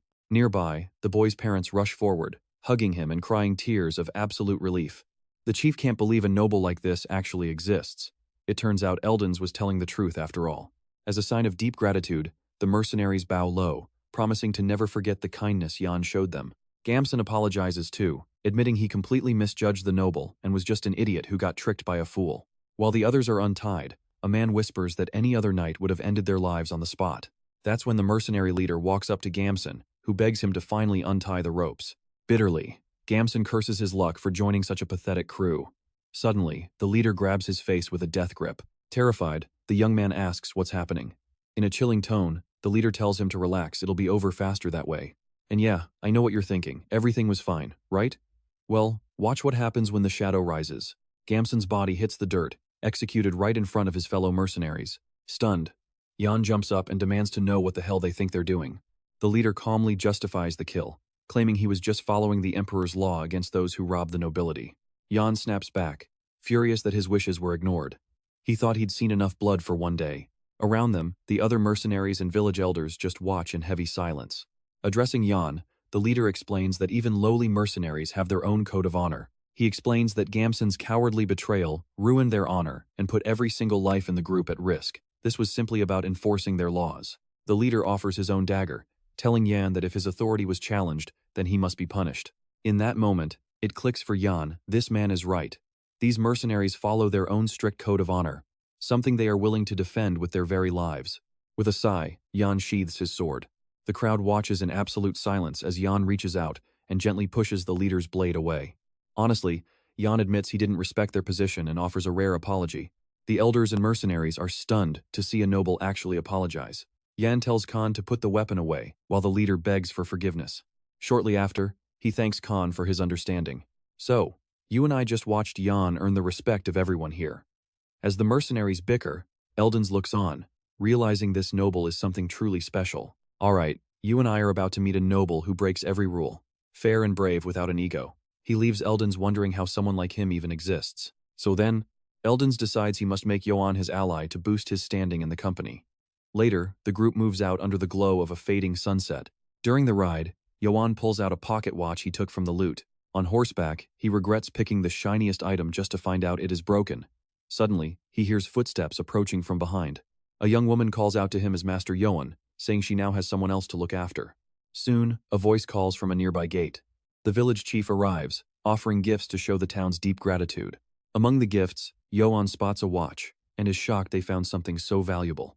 Then, the chief offers him a slave, claiming the boy knows geography and will be a huge help. It was the first time Yoan had seen a person in such a miserable state, and leaving him there meant certain death. Thanking the chief, he asks them to wash and feed the boy before they depart. That is when the chief announces that Godin has been officially accepted. Even taking the boy in, Yoan hates the idea of owning someone. That night, the mercenaries feast on meat while Khan is warned to stay sober. Godin approaches Yoan, who is busy sharpening his blade, and addresses him as master. The youth brings him a meal, and Yoan thanks him. He then asks Godin to stop the formalities and just call him by his name. The boy is grateful, but you and I should note Yoan wonders if this kid is actually a girl. Curious, he asks how a geography expert became a slave, but Godin says the story is quite dark. The youth asks if nobles ever suffer too. Yoan says he wants to hear the boy's story first, and Godin agrees. He explains he was once a peddler, moving and selling weapons across the eastern region. Eventually, under a noble's orders, he got caught up in a gold smuggling ring. Hearing this, Yoan notes that such a crime usually means death, and that he is lucky to be alive. Godin explains he needed the money for his family, since his younger siblings were sick and starving. So, he kept hiding the gold for the noble until the very same man turned him in. Yoan figures he was just a tool to be discarded and asks if he even got a trial. Shaking his head, Godin says the emperor's decree stripped him of his right to even speak. At that, Yoan asks if he at least got the money to his siblings. The youth says he had to use every coin to bribe the guards and stay alive. He apologizes, but Yoan says he did nothing wrong. This world was cruel enough to make a man grind his teeth in rage. Without power, people are just victims for the nobles to exploit. Even the soldiers of House Brits only survive by stealing. Even the people of Rootby were forced to sacrifice their own children just to stay alive. Between the betrayal and the corruption, you and I have to wonder, is any of this actually fair? But he realizes he can't worry about the world yet. He's being hunted by the Emperor's army, and could die any second. Then he calls for Godin, who answers him immediately. Firmly, Yoan declares they are now comrades who must survive together. The young woman blushes deeply. Suddenly, a mercenary runs up and shouts that a monster has been spotted nearby. Yoan stands up, annoyed he cannot even get a moment of rest. He demands to know where it is as they all start running. Godin stays behind, whispering Yoan's words. Once he catches up, he asks if the beast is close. The others say it is too dark to see, but something is definitely lurking in the shadows. Suddenly, Yoan steps out from the bushes, and the mercenaries yell for him to get down. He just tells them it is fine. Yoan then orders them to stand down and holster their weapons, leaving the whole group totally baffled. Yoan says he will take a look himself and turns to walk into the pitch-black forest. Khan warns that monster hunting requires special skills and is always lethal. He reminds them their primary mission is to protect the elite, and they cannot take risks. Suddenly, Yoan stops and closes his eyes, sensing something in the air. Taking a few steps, he approaches a bush and feels a familiar pressure that could freeze anyone's heart. And that is where we leave it. You and I just saw those eyes staring back from the darkness. Alright, you and I are diving in as Yoan spots the black wolf of ill omen, that same beast from before. Last time, it ignored him to hunt others instead. Even with plenty of chances to strike, the creature never once attacked him. Yoan knows this wolf isn't an enemy. He stays calm and tells the hidden beast to finally show itself. The massive black wolf steps out from the shadows. Yoan reaches out, asking if it followed him and thanking the creature for saving his life. Khan wonders if Yoan is some kind of monster whisperer, while the mercenaries stare in total disbelief at the sight. The giant wolf inches closer, sniffing right at Yoan's face. Now watch this part. The beast suddenly clamps its jaws on his head, making the mercenaries scream in terror. Eldon tells the punk to move, but even with his head in a wolf's mouth, Yoan tells everyone to relax. This big guy isn't a threat. Holding the beast steady, he reveals its true identity. It is the legendary Guide of the Dawn. Eldon's is losing it with excitement, but Yoan is just confused. He has never even heard that name before. That is when Eldon's explains that an ancient song from the Eastern Empire tells the story of this beast. Legend says that during the Great War, a warrior gave this wolf its name on a moonlit night. From then on, it was the Guide of the Dawn. The moment it was named, the wolf bowed its head in respect to that warrior. With glowing eyes, it led the charge on every battlefield. When the war finally ended and peace returned, the warrior died as a hero. The black wolf mourned and cried for 3 days and 3 nights, then left on a journey towards places where order and heroes were truly needed. And that is the epic legend of the Guide of the Dawn. Yoan is skeptical, asking if it's really the same creature since he only knows it as a wolf of ill omen. Eldons explains that while the legend started in the East, the details got twisted and distorted by the time the story reached the South. He recites a poem saying the Guide of the Dawn punishes the wicked and submits only to a true hero. As Eldons quotes the ancient texts, Yoan finally starts to realize exactly what kind of powerful being is standing right in front of him. Eldons asks if he can pet the beast just once, and Yoan gives him the green light. But as soon as he steps forward, the wolf lets out a terrifying growl. Yeah, he definitely needs to back off immediately. Yoan pets the wolf and it instantly calms down. While Eldens watches this happen, a brilliant idea suddenly flashes into Eldens' mind. He remembers an old passage stating that giving a name to a divine beast makes it your loyal servant forever. This is a massive moment. For a second, okay, let's stop for a second. Is this guy actually the legendary hero? Eldens can't decide if it's true or just crazy talk. Eldens asks if Yoan has given it a name yet. Yoan admits he has not had the chance to name the beast. He begs Yoan to do it now. According to Eldens, if the legend is actually true, naming the beast will cause something absolutely incredible to happen. Yoan starts thinking of a name while Eldon suggests calling it Katana. Meanwhile, Vulan remembers the last time he saw a moment this intense. It feels like destiny. He thinks back to a past burial before Yoan suddenly announces the choice the name will be Karamov. Eldens is completely shocked by what he's hearing. The wolf's eyes burn with power. Suddenly, a massive wave of energy explodes, wrapping around both Yoan and Eldens. The creature howls as a brilliant light transforms it. The Guide of the Dawn, now named Karamov, has finally awakened. The transformed wolf looks at its new master. Yoan pets it gently, telling Karamov he's counting on him from now on. He tells Eldens how incredible this is, but then realizes Eldens is face down on the ground.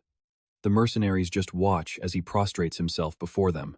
Completely overwhelmed, Eldens says this is exactly like the old stories. He can't believe he's actually witnessing a living myth with his own two eyes. He tells Yoan he's respected him from the very moment they met. For protecting them from bandits, showing mercy to his enemies, and being the one chosen by a divine beast. Right there, Eldens declares him the hero of hard times. The mercenaries in Godin are stunned. Everyone starts whispering, wondering if Yoan is truly the hero of hard times. Yoan looks incredibly uncomfortable.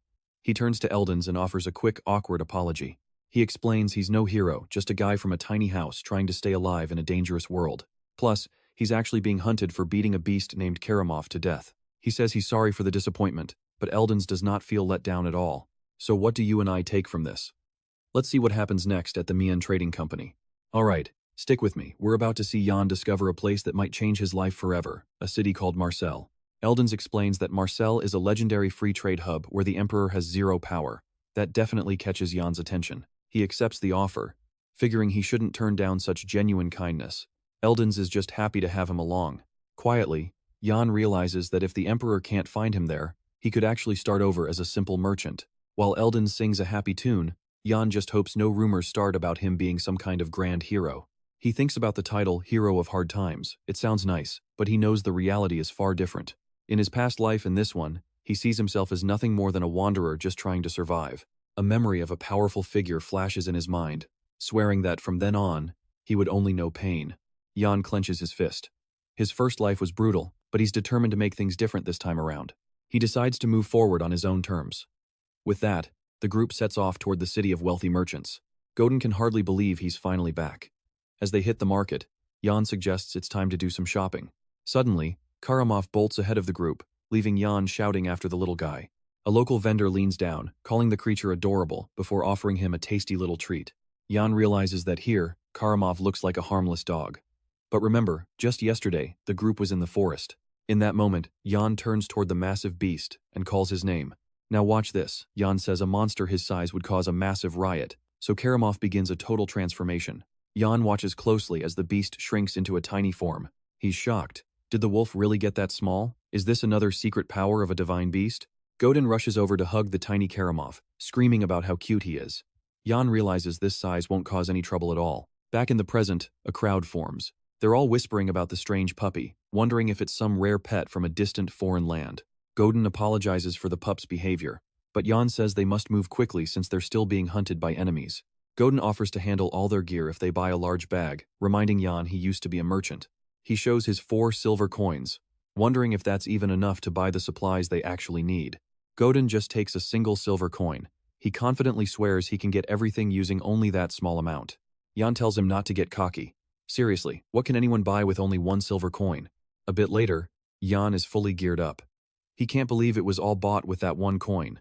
They got a tactical bag for Yoan and a sturdy pack for Godin, making their travel much easier. Godin used his silver tongue to sell a trashed helmet for top dollar and even scored a free mace on top of it.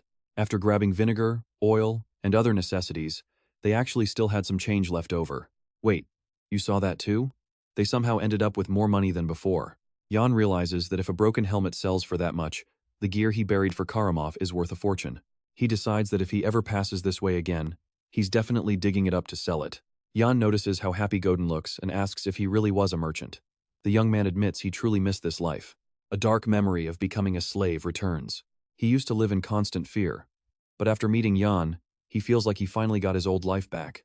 Godin thanks him sincerely, saying he would have chosen to travel with Yoan even if he hadn't been a slave. Yoan says that makes him happy and tells Godin he's counting on him from here on out.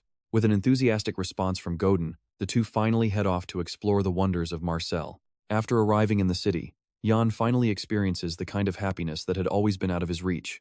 Before, meat tasted like shoe leather, but here in Marseille, it just melts right in his mouth. He used to go weeks without a bath, itching everywhere.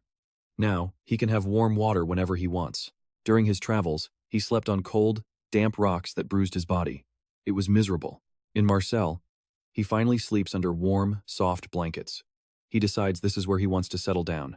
He dreamed of a happy life here, but fate had a much darker plan. Trust me. Let's jump back in. The Marseille city square is absolutely bustling with activity today.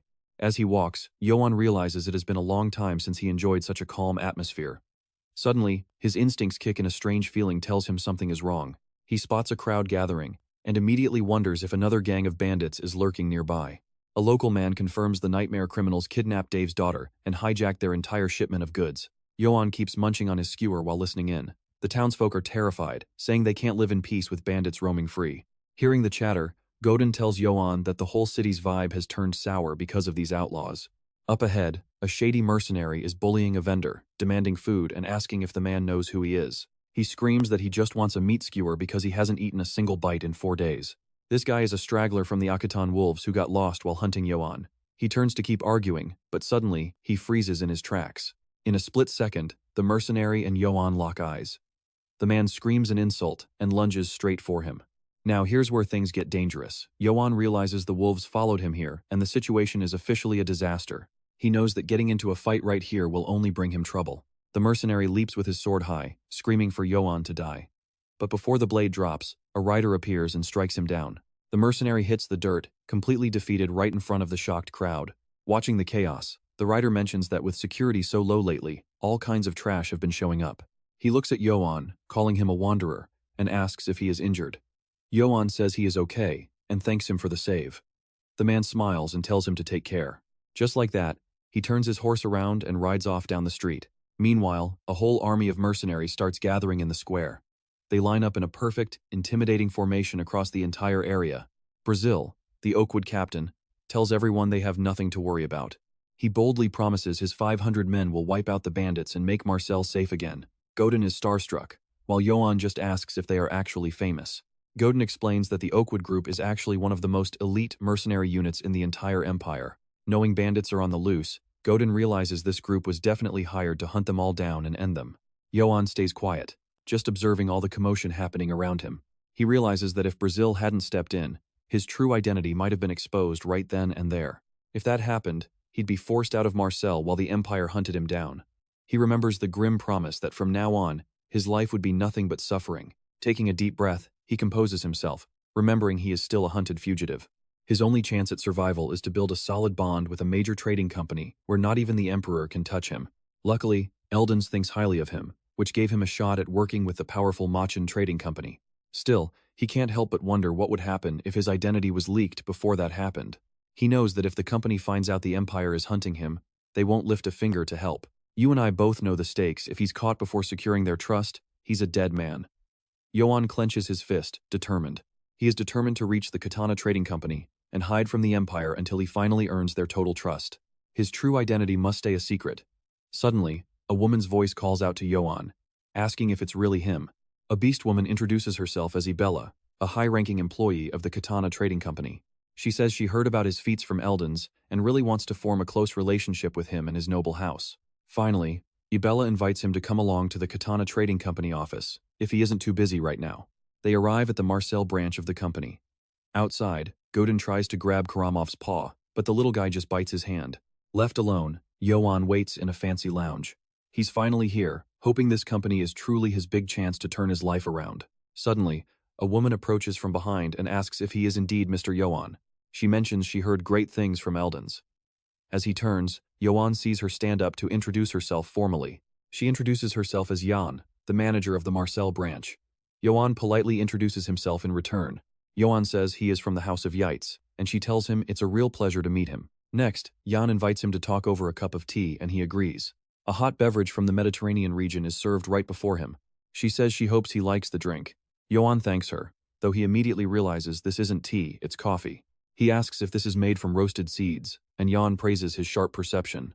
Trust me, you and I better keep watching. Alright, let's dive into a deal that's almost too good to be true. Ian claims she knows why he's here, making Yoan spit his drink in shock. He immediately panics, thinking they've realized the Emperor's men are hunting him. Ian quickly clarifies she sees a burning ambition hidden deep within his heart. He's completely lost. Apparently, Eldon's told her how he protects the innocent and shows mercy to his enemies. In a city like Marcel, crawling with bandits, his desire to save it with his own hands is obvious. Yoan admits she saw his true intentions. Ian claims ambition isn't a sin, but a virtue for the worthy, and her company loves backing deserving talent.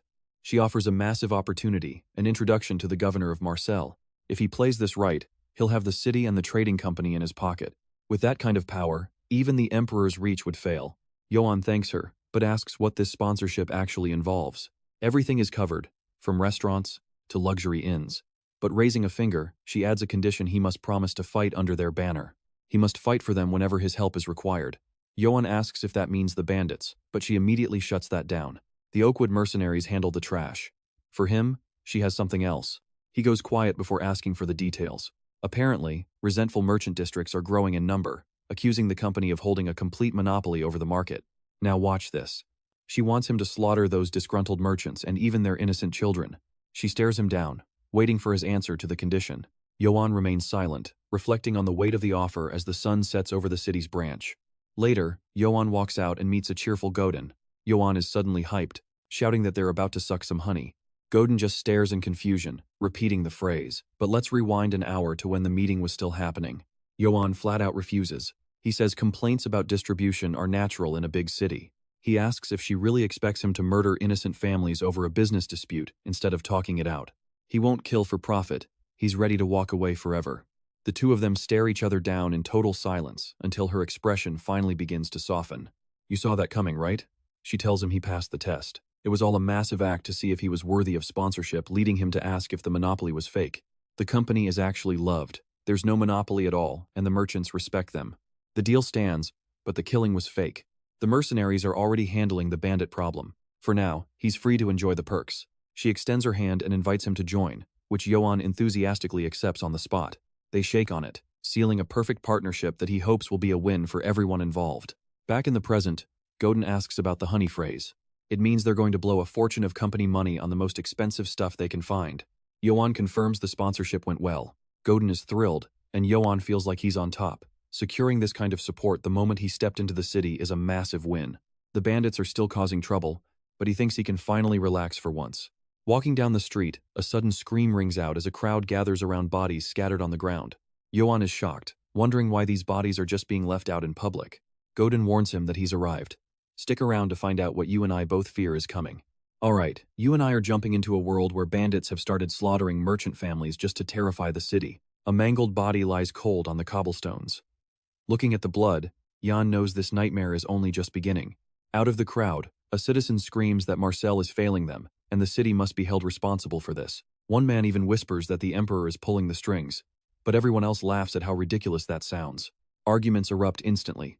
Half the crowd defends their ruler while the rest start hurling accusations of betrayal. The town square turns into total chaos. Jan stands there, watching as the peace they fought for starts to crumble. He sees the new peace in Marcel being destroyed by those bandits, making him wonder what on earth the mercenaries are actually doing right now. Back at the office, Ibella bursts through the door with some truly devastating news for manager Ion. Already knowing about the bodies, Ion asks where the Oakwood mercenaries are. Ibella hesitates, looking pale before she finally speaks. She reports they have completely lost contact with the Oakwood group. Ion is stunned. How does a whole army just vanish? Ibella drops the real bomb. Their liaison officer's body was found yesterday near the woods in a horrific, unrecognizable state. Aeon knows the Oakwood mercenaries are a military force comparable to an entire city, so she can't imagine them ever being defeated by simple bandits. Now, pay attention. She slams her desk and demands Abella fetch the mage of the Ephel River immediately. They need his prophecies to see if their entire mercenary army is dead. The Ephel River flows under the cold moonlight. Swedgar dips his hand into the water and claims to see everything. He warns Katana that searching for those mercenaries is a waste of time. The prophecy points to Yoan, the man who escaped after killing the Emperor's hound, is hiding in Marseille. But Swedgar knows things won't end how that bastard planned.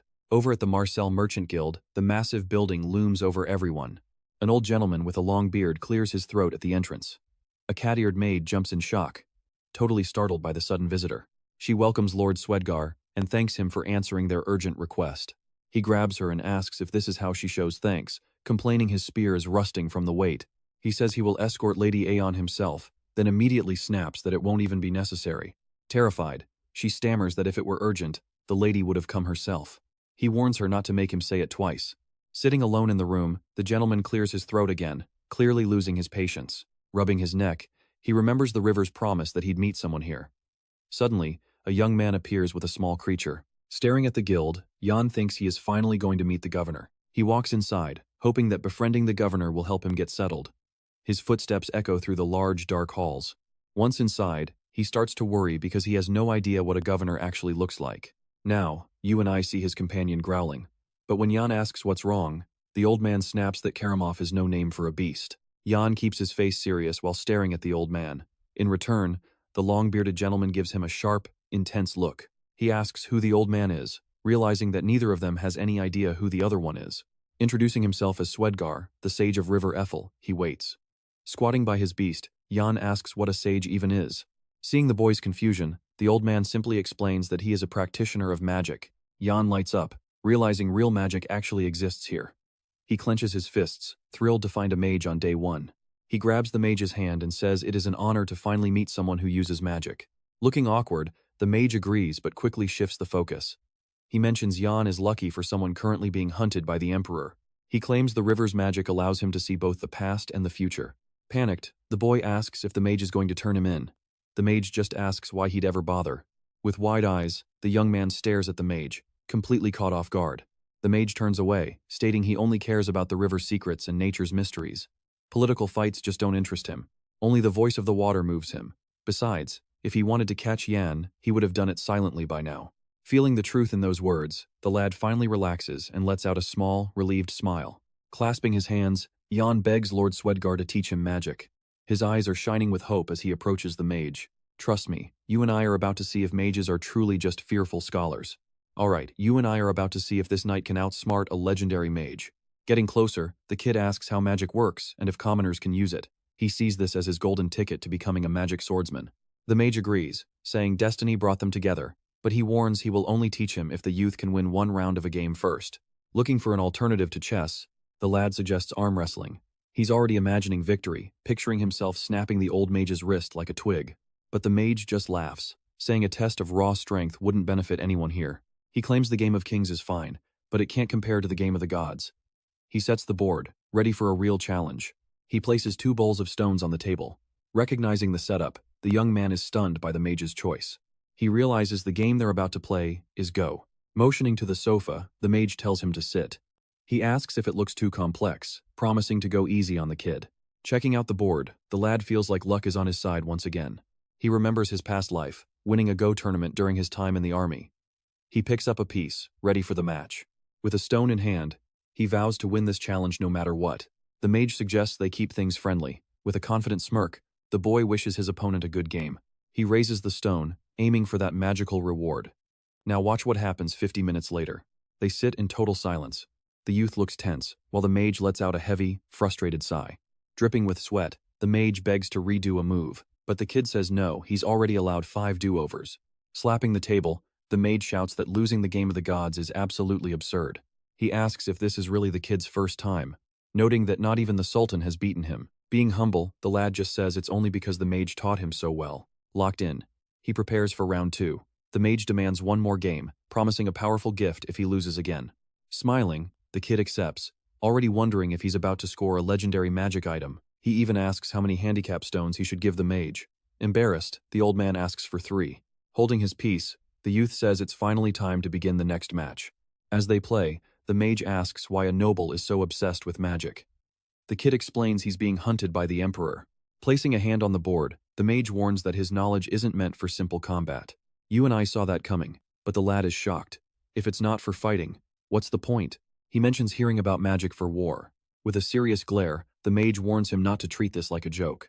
He explains that mages are truth seekers who discover the mysteries hidden within nature. Some find that mystery in the wind, others in fire, or even sulfur.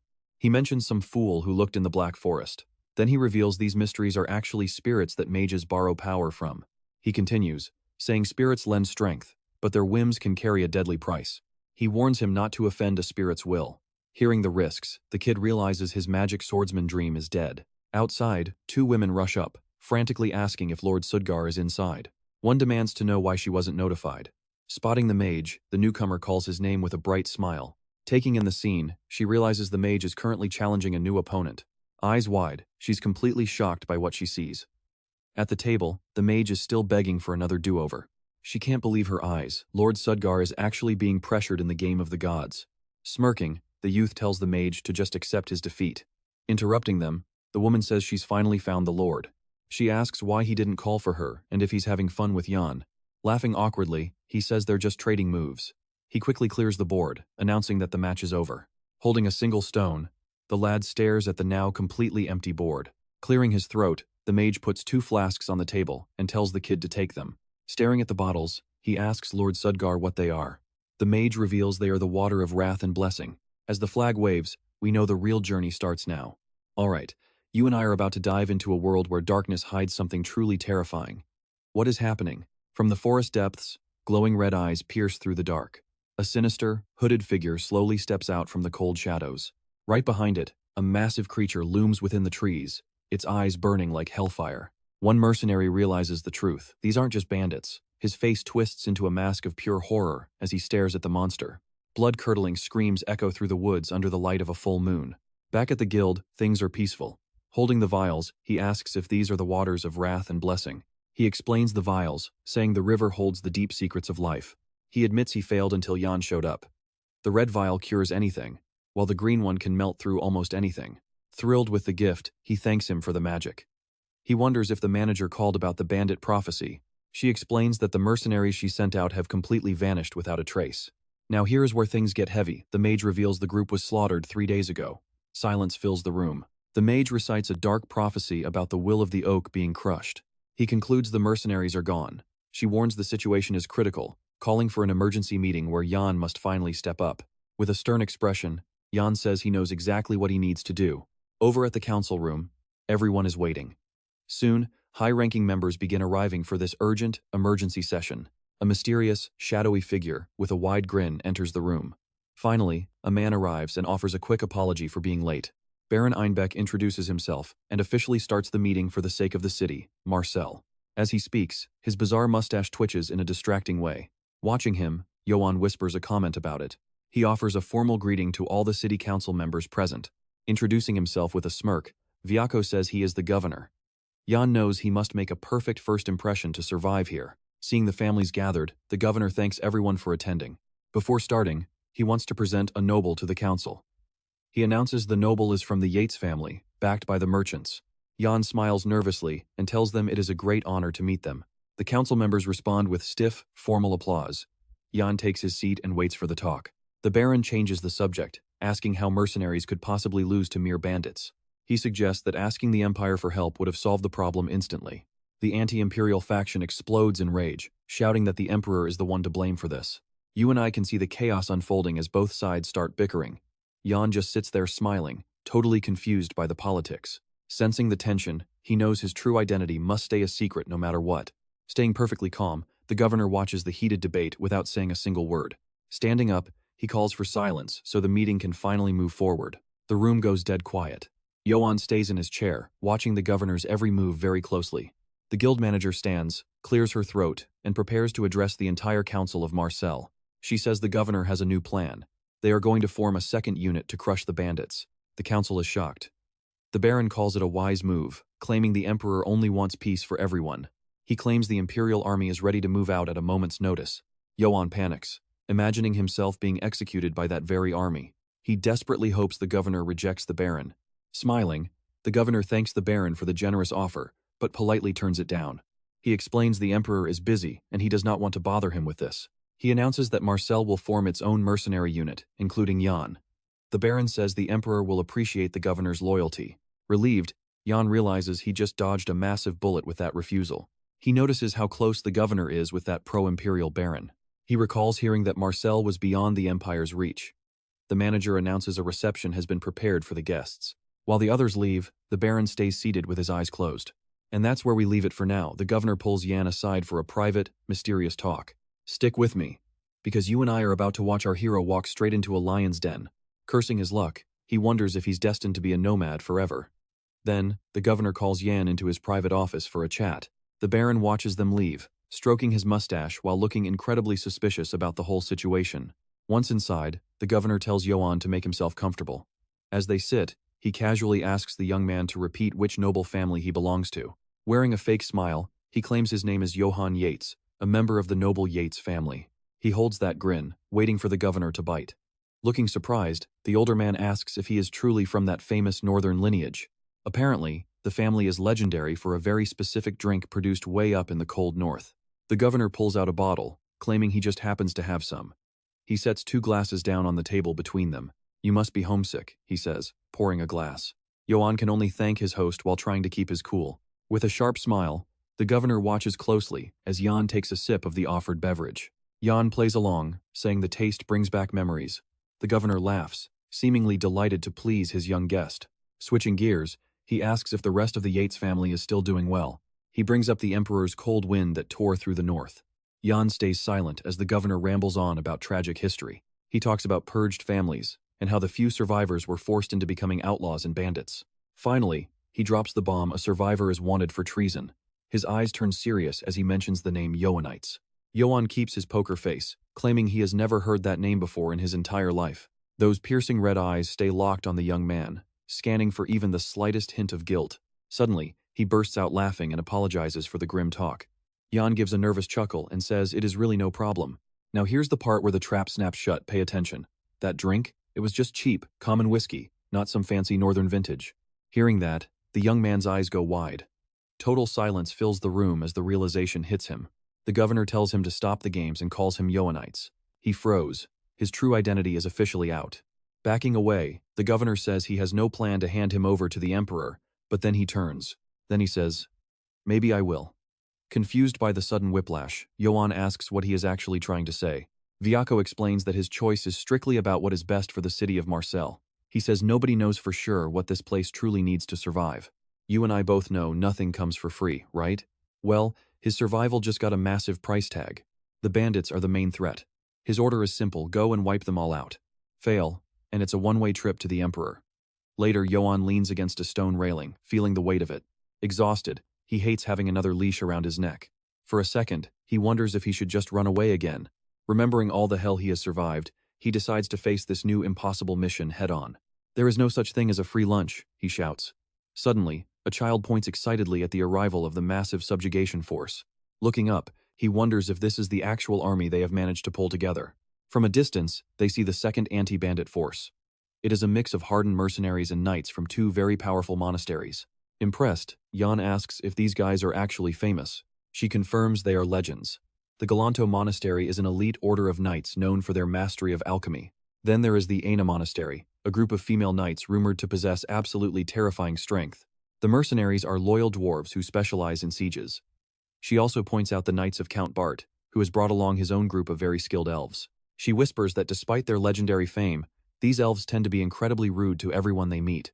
She apologizes for the gossip, but he tells her it is fine and prepares to go meet his new companions. Their flag snaps in the wind against the blue sky. Suddenly, Captain Kumal of the mercenaries greets Lady Ion with a booming shout. After thanking them for arriving, she introduces Yoan as the skilled knight who will be fighting right alongside them. He tells her to relax, knowing he needs to show proper respect to a man like the captain.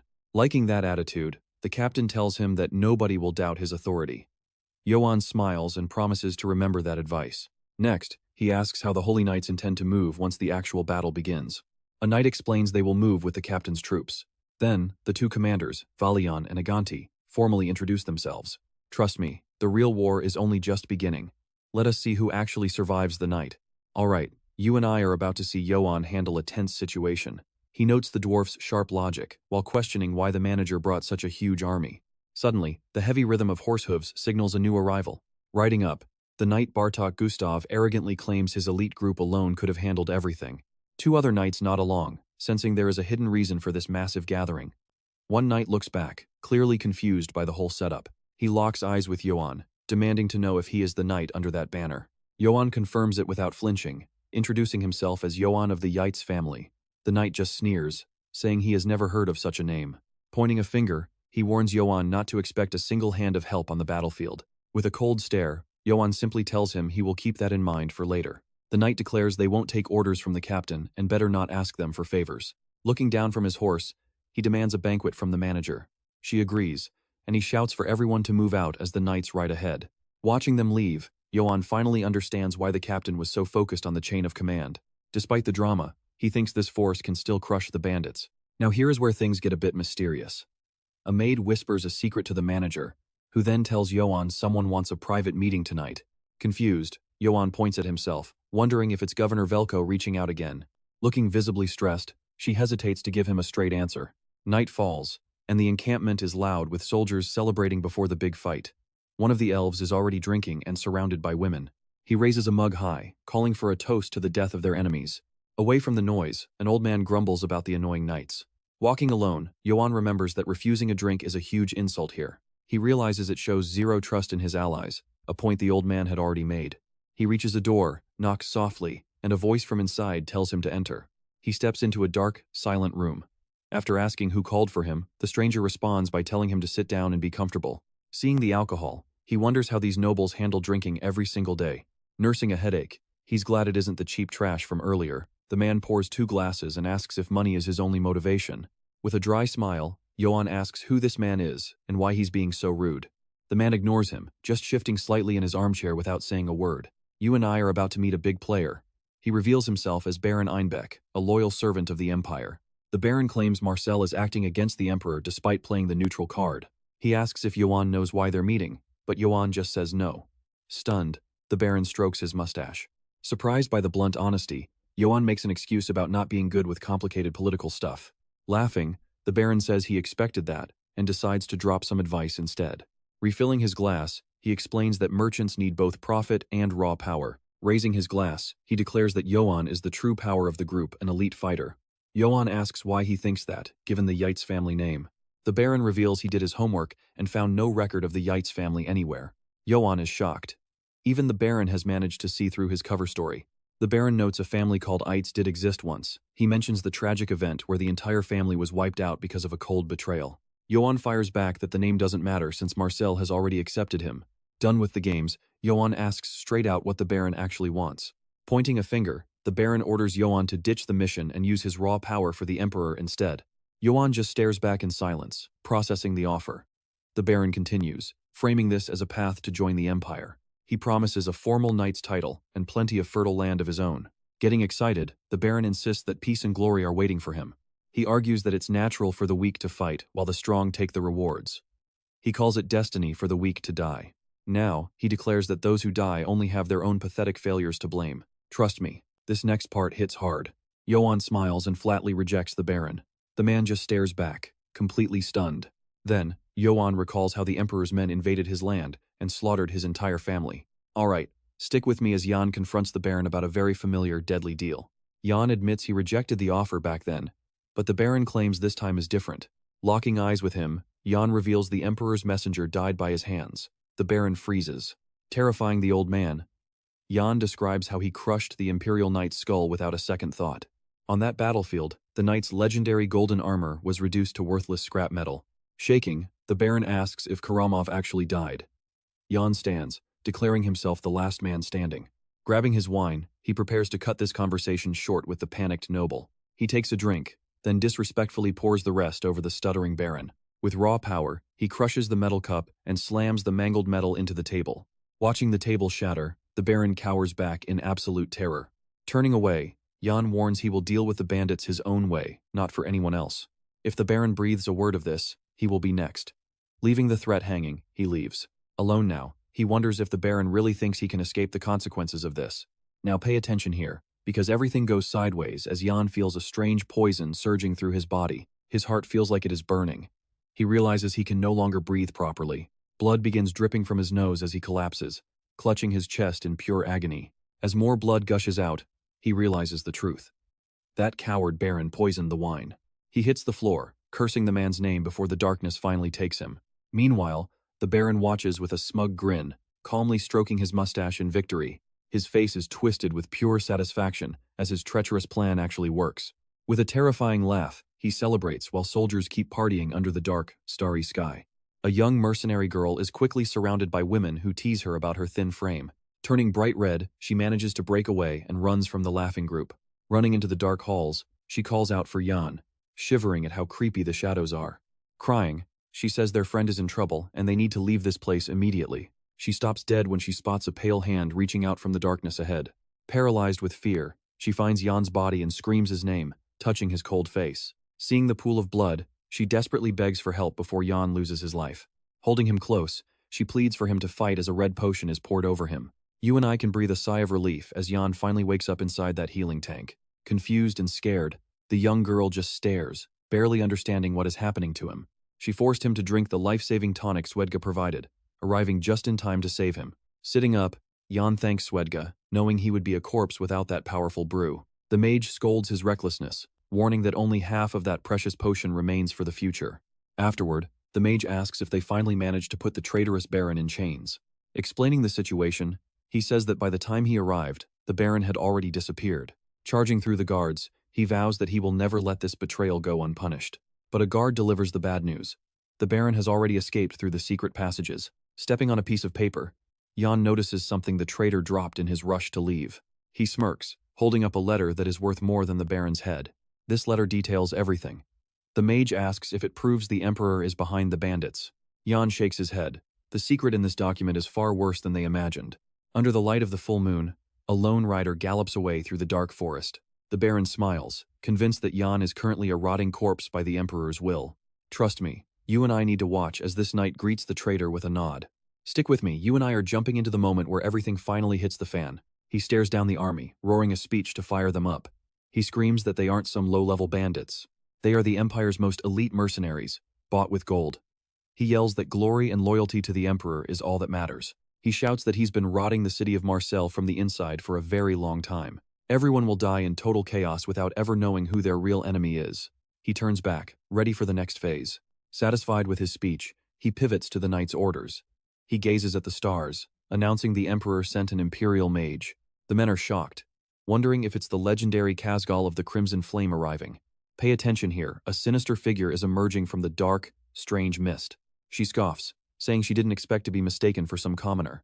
She reveals her face, claiming she's a high-ranking imperial mage. She introduces herself as Janina. The soldiers are terrified, wondering if she's some snake beast woman and if she's even trustworthy. Janina just laughs it off, saying they've never heard of her because she doesn't use basic elemental magic. She reveals her true specialty. Her real power lies in the creation and control of living weapons. She begins molding mysterious energy between her hands. Holding a vial, she confirms exactly what the men were whispering about. Suddenly, a massive tremor shakes the earth beneath the mercenaries' feet. With a simple movement, she makes the ground shake and split open. The men look on, their eyes wide with pure, unadulterated terror. From the depths, a massive creature climbs out to join the fight. The mage smiles, calling this troll her beloved pet. The Baron shouts that tomorrow is the day they finally crush the forces of Marseille for good. He raises his fist, ordering his men to seize the city of Marseille. With a thunderous war cry, he tells them to offer it all to the Emperor. Hyped up, one soldier screams for the Sacred Empire to live forever. Soon, the entire army is chanting for the Emperor. Switching back, Yoan is just listening in, his face still covered in dirt and nasty bruises. A young mercenary approaches him to help. Clutching a letter, he asks her to deliver it to Governor Viaco Trani. Handing it over, he says it's something the governor absolutely needs to verify for himself. You and I saw that too, right? He calls Goran and Khan while the mage wonders why the river saved him. He questions what the river is trying to accomplish tonight. On departure day, the dwarf captain waits at the gates of Marseille. The second bandit extermination force is fully assembled and ready to move out. A knight prays with clasped hands, declaring God as his refuge. Yoan, already on his horse, rides to join the main unit. Someone signals him over for a quick goodbye. Wishing him luck, the woman tells him to show his true worth. The mage replies that this isn't his first mission, and tells her to stay safe. Waving back, he announces their departure and follows the army. He takes his position by the wagons for the long march. The captain acknowledges his arrival, and Yoan confirms he's ready to roll. Hand signals flash as the captain prepares the signal. He shouts out a command to the waiting army. He bellows the final order for the entire army to advance. The elven knights scream in response, charging forward with swords drawn. Leading the charge, the elf cavalry heads the massive army's sudden advance. Seeing this, Yoan understands why Kumal was ordered to attack.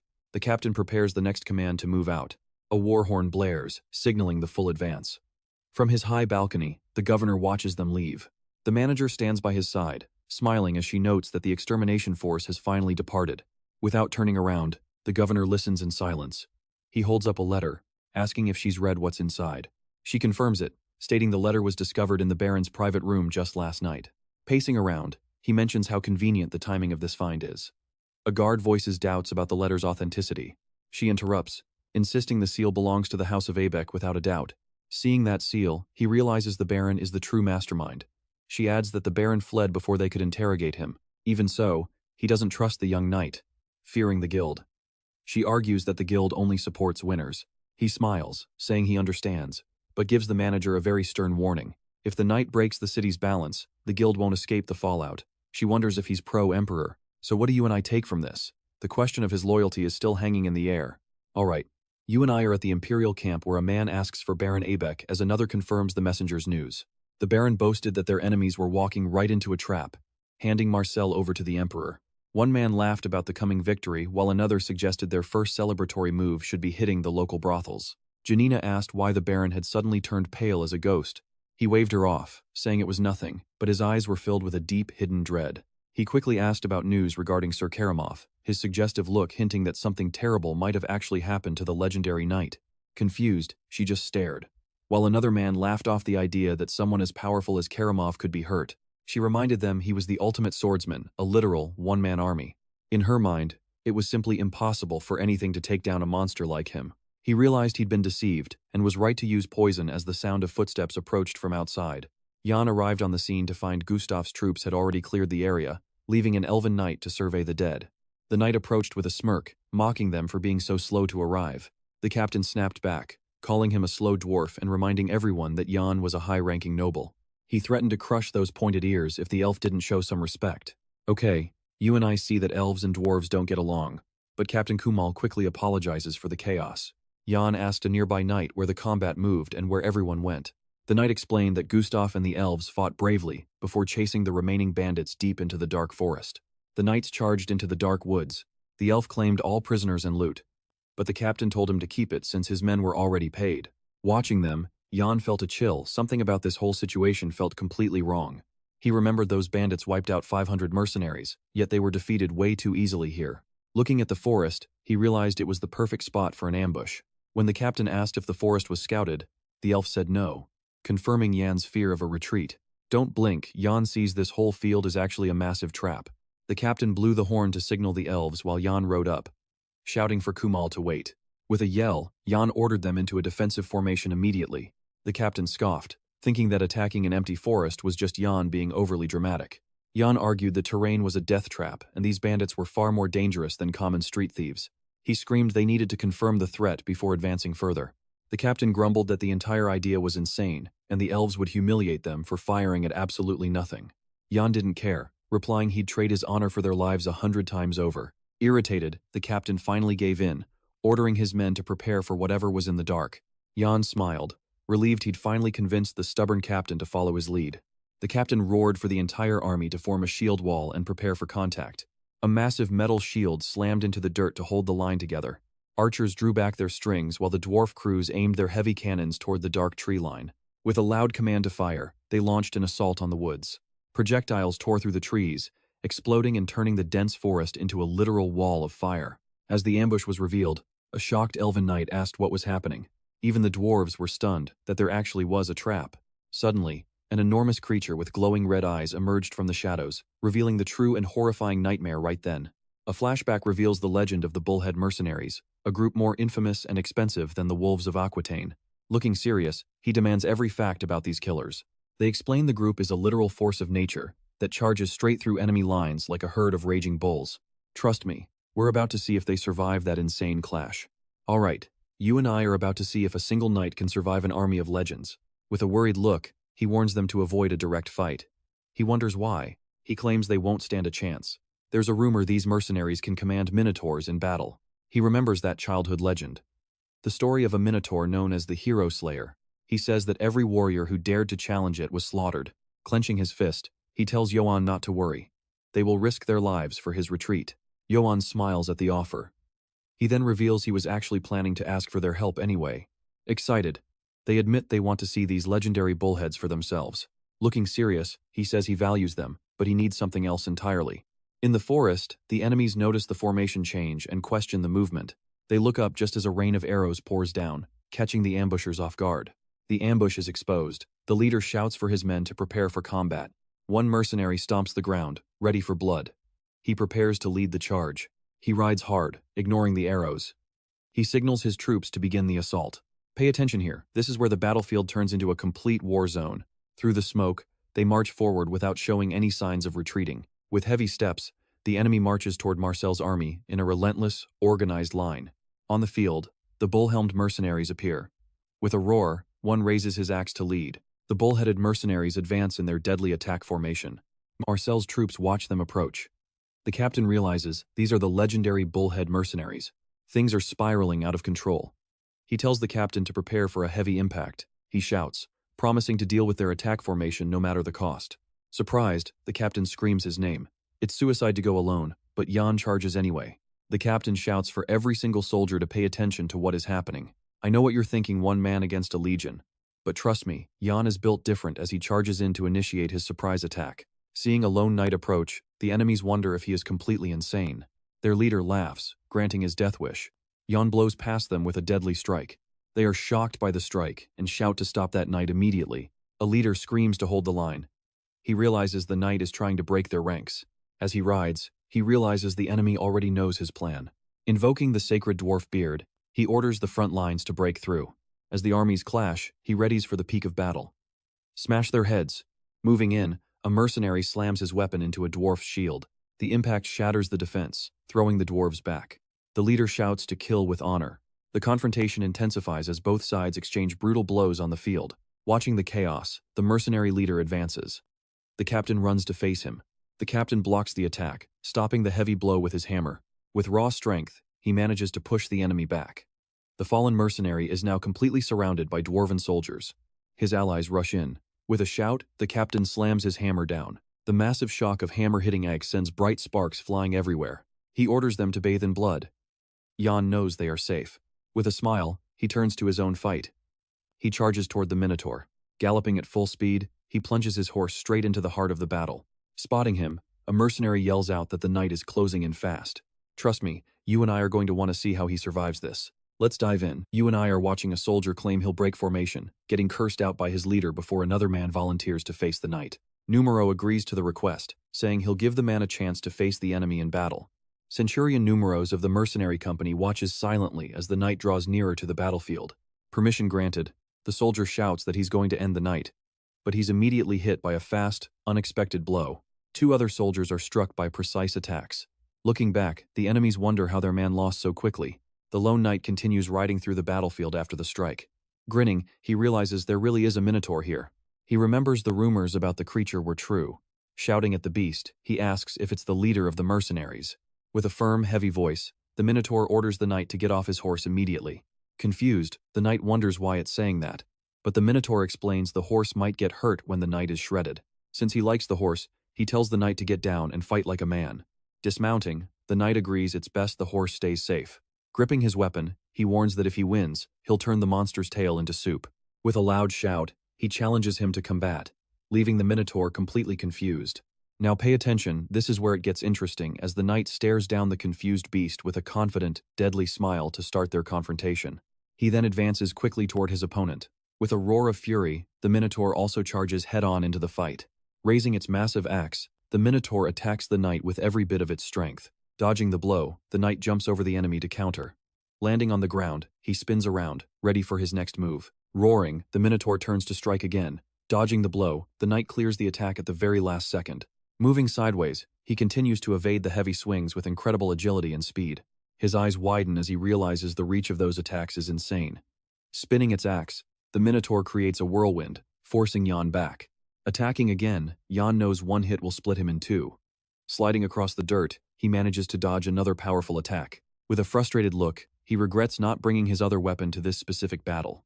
Irritated, the Minotaur yells at him to stop dodging and start fighting him for real. Leaping into the air, the Minotaur attacks from above, promising a worthy death. Crouching low, Yoan spots an opening to counterattack his opponent. With a quick movement, he lunges to exploit the gap. Using his weapon, he strikes the Minotaur precisely in a weak spot. The attack hits home, breaking off part of the Minotaur's tail with a heavy impact. Seeing the brutal strike, the other mercenaries react with surprise and cover their eyes in shock. Foaming at the mouth, the Minotaur stares at Yoan with pure fury. With its weapon dropped, the monster is now at a disadvantage. Panting and covered in sweat, it prepares for the next round. The two opponents stare each other down, gasping for breath. Stick with me here, because the knight just leaped onto the Minotaur, shouting that it's finally time to end this fight. Elsewhere, troops advance to break the enemy. Their leader shouts for them to crush the useless foes with all their might. The knight announces the time has come, asking God for forgiveness for what they are about to do to their enemies. Then he drinks a glowing blue potion, preparing for a brand new phase of this battle. Seeing the change, one enemy wonders what's happening as the knights of the Galanto Monastery begin to transform before their eyes. With Berserker mode activated, the knights charge with newfound strength. One cuts an enemy in half with a quick swing. With a focused gaze, the knight prepares for the next attack. An enemy jumps, yelling that he will crush him. The knight defends effortlessly, blocking the heavy blow with his sharp, cold sword. With a determined look, one female knight prepares to strike. Leaping, she hits the enemy with a fast, powerful blow. Landing, she tells Brother Agante to get up. He replies that the screams are their hymns, and the light is with them. A mercenary commander shouts for his troops not to retreat under any circumstances. He claims Lord Numeros will finish off the knight soon. Just then, the Minotaur's helmet is shattered in the heat of battle. Yoan's weapon approaches the monster's face for what looks like the final, lethal blow. Terrified, the Minotaur just stares at the blade, unable to react. The knight asks if he has any last words. With a single blow, he defeats the Minotaur, the slayer of heroes. The other mercenaries watch in silent shock as their leader falls. Begging for his life, the Minotaur apologizes for talking so much trash during the fight. And that's where we leave it, a terrified monster claiming he's not even a pureblood just to save his own skin. Wild, right?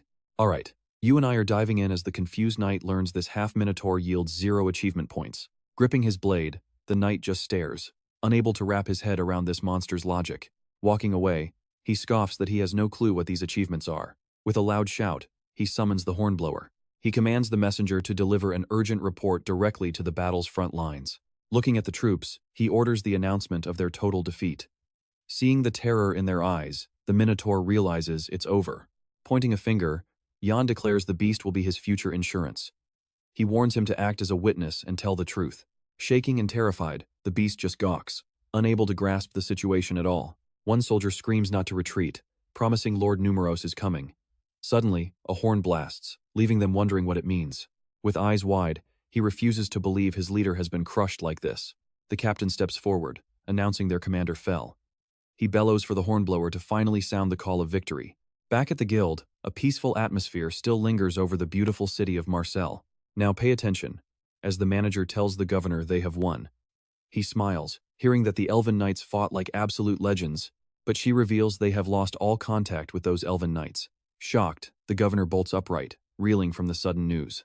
He wonders how elite elven knights could ever be defeated by simple bandits. She explains these weren't ordinary bandits, but a mercenary company in disguise. She then slides a secret document across the table. Urging him to look it over, she explains the report just arrived moments ago. Scanning the letter, he realizes Baron Abeck was pulling the strings. She asks if he means the Minotaur leading that mercenary squad. He wonders if they actually managed to capture that Minotaur alive during the heat of battle. She just offers a knowing smile, keeping the answer to herself. The governor stands, realizing only one man could pull this off. Back on the field, Yoan watches over the surrendered enemies after their hard-won victory. You and I know Yoan is the man of the hour, and his team is ready to welcome him home. He tells her to relax, while the mage suggests they get some rest. Excitedly, the girl gushes about his epic duel. Covering his face, he begs her to stop. Smiling, she insists she is not exaggerating his strength one bit. The captain chimes in, declaring that Sir Yoan deserves every ounce of praise he gets. He adds that seeing Yoan charge the enemy inspired the entire army.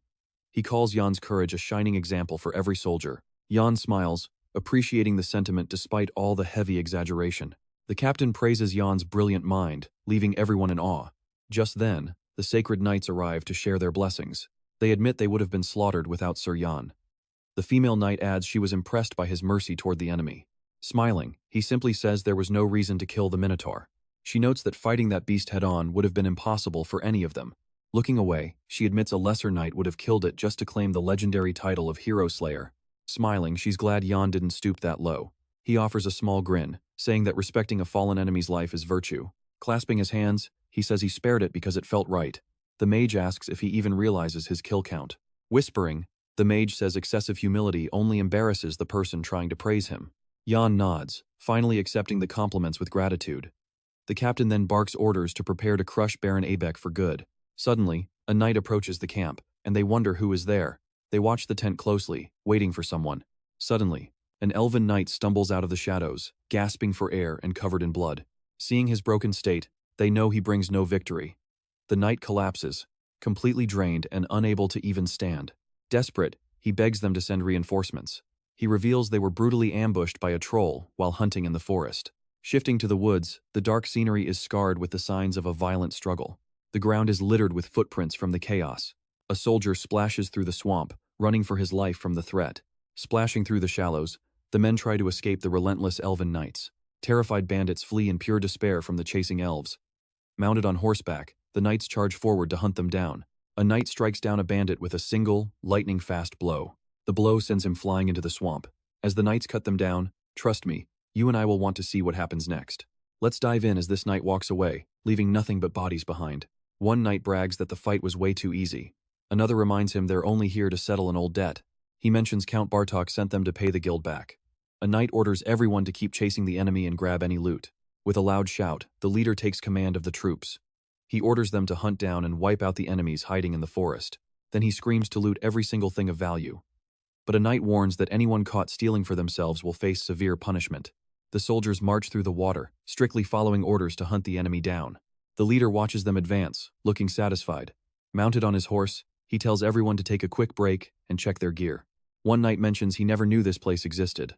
Another calls it spooky, the perfect spot for a bandit hideout. Stepping into the murky water, he gets ready to explore the area further. Someone points ahead, shouting that someone is coming. Watching the figure, they wonder if it's just one of their own men. A wounded knight stumbles toward them. They ask what happened, but he just reaches for help before collapsing from a sudden, brutal blow. Gripping their swords, the knights brace for a new threat. Terrified, one asks what kind of monster just appeared out of nowhere. Now here's where it gets wild. A massive creature rises up, ready to kill. It roars, baring razor-sharp teeth at the panicked knights. The fallen knight groans that they walked straight into a trap. He realizes they were bait, and the letter never mentioned trolls. With blood on his face, he gasps that 3 knights are still back there. He begs them to save his friends. The captain turns to the group and asks for their honest take on the situation. The female knight says she'll let Lord Kumal make the final call right now. He asks Valian for info on trolls. She explains she's fought one before and actually managed to walk away the winner. She adds that without some kind of divine help, it's an impossible fight. Their skin is harder than solid stone, and their muscles are just as tough. Plus, their raw strength is too much for any human. But the real nightmare? Their ability to regenerate instantly. She explains that even if you land a hit, the wound heals immediately. The knight sweats, calling the monster unbeatable. Another one screams for him to stop standing frozen and just run for his life. Yoan and the knight listen to the reports with worried faces. He begs for help, saying they're officially out of time. The knight asks if she'd go if Lord Kumal ordered it. She says even if they left now, they likely wouldn't make it in time. You and I can see the dread in her eyes as she faces reality. The captain looks at the elven soldier, ready to speak. Placing a hand on his chest, he apologizes but refuses to send help. He explains that the mission is still ongoing, and he can't guarantee anyone's safety. Without even looking back, the captain just listens to the elf. Suddenly, Yoan shouts that he'll rescue the trapped knights himself right now. The elf grabs his arm, saying this isn't simple. Yoan argues his absence won't hurt the mission with so many warriors around. The captain claims it's pointless to go, and he's just putting himself in serious danger. Yoan turns back and asks what happens if those knights are still alive. With a dead serious look, he says he can't just watch them die. He yells that even one survivor is reason enough to try. Blown away by his guts, the other knights look at Yoan with respect. Kneeling, he asks Commander Kumal for permission to start the rescue. The captain takes a deep breath, preparing to give his final answer. The captain admits Yoan never stops surprising him. The woman whispers to the mage about the noble soul Sir Yoan possesses. With his back turned, the mage says his true intentions are perfectly clear. He figures if they move fast, they might actually save those knights. But he remembers elves are loaded and hopes for a reward. Elsewhere, a man burns a letter. Gloating the elves fell into a trap. A hooded figure chuckles, watching the scene.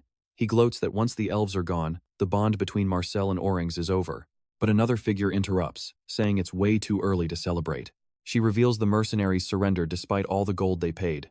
Furious, she wonders how they could just give up like that. The Baron calls them disposable trash. The mage challenges him, noticing the Baron's family crest on the seal of a nearby letter. He promises her his real plan is moving elsewhere. Then he asks for an update on Countess Janina's troll.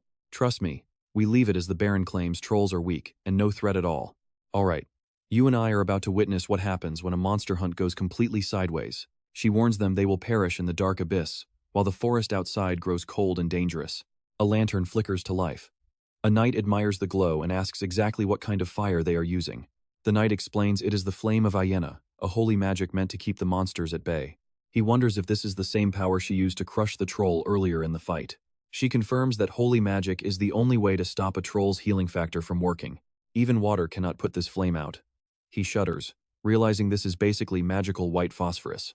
He calls her skills impressive, but she just smiles and says it is all thanks to her daily training. Relieved, he grins, glad to have her along so they do not have to hunt trolls the hard way. Tapping his temple, he guesses those monsters are likely hiding in some hole waiting for them. Meanwhile, the elf leader screams at his troops never to hide, ordering them to slay the beast and reclaim their honor. The troll snarls at the knights surrounding it while Yoan's mount, Karamov, senses something in the air.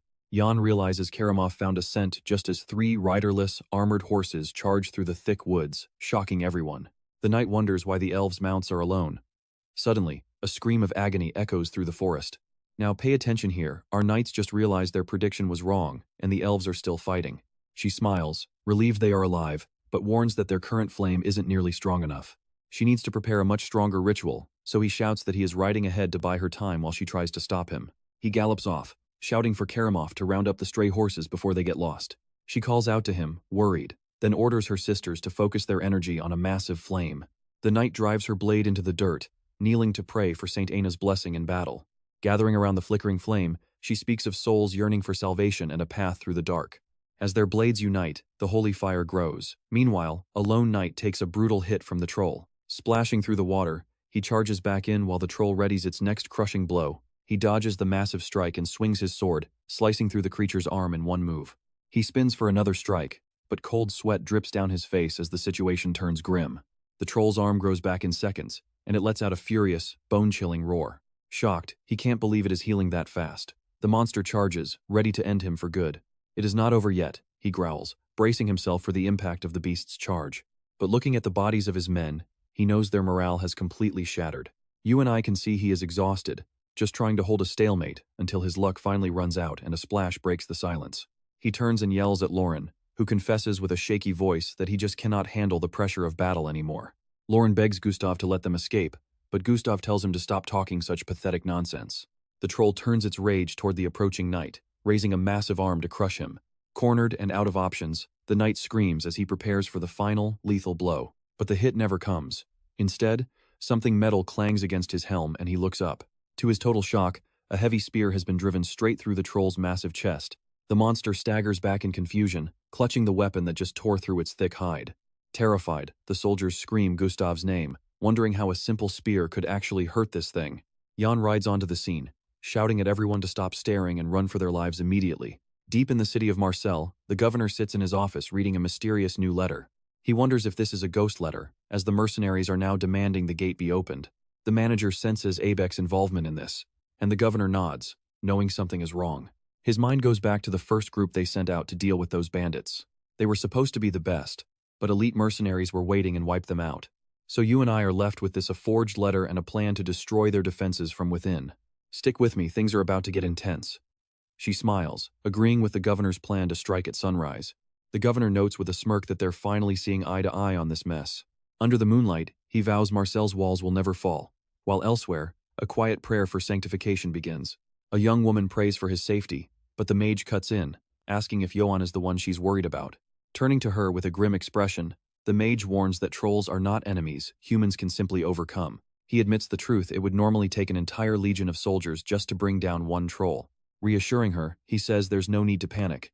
Her master carries the power of both waters from the river Epha. She recalls the waters of wrath and blessing he received. Out on the battlefield, a spear floats among fallen soldiers. That spear, soaked in the water of wrath, is the only thing capable of dealing a truly fatal blow. With a roar, Yoan readies the spear to strike. He trusts Yoan to use this legendary weapon wisely in combat. Shouting, Yoan orders Sir Gustav to pull the troops back and retreat. Charging hard through the water, he strikes the troll. He can pierce its hide, but a massive problem remains. Now watch this part closely. He knows the beast will just regenerate. He has to buy time to escape. One knight charges forward, screaming that this is their only opening to finish the monster for good. Yoan yells for the knight to stop, but Lion ignores the warning and continues his desperate, reckless advance. Screaming, Leon declares that if one man can do it, they can all take this troll down together. He lunges, but the creature's counterblow is devastating. The impact sends him flying through the air into the water. Spitting blood, he feels the sheer, bone-crushing power of that direct hit. Yoan roars in fury, shouting that they came to save them. Meanwhile, the troll rips the spear from its chest. The wound heals instantly as the troll's regeneration kicks in. It tosses the spear aside and readies another attack. Gripping his spear, Yoan prepares to strike the troll with all his strength. With a fierce battle cry, he charges forward. He races through the water to distract the beast and save his allies. The troll shifts its focus. Yoan shouts at the monster, commanding it to keep its eyes on him alone. If Gustav and the soldiers can escape, that's enough. He attacks, and the troll turns to crush him. Moving like a blur, he strikes, slashing the creature's leg as he streaks past.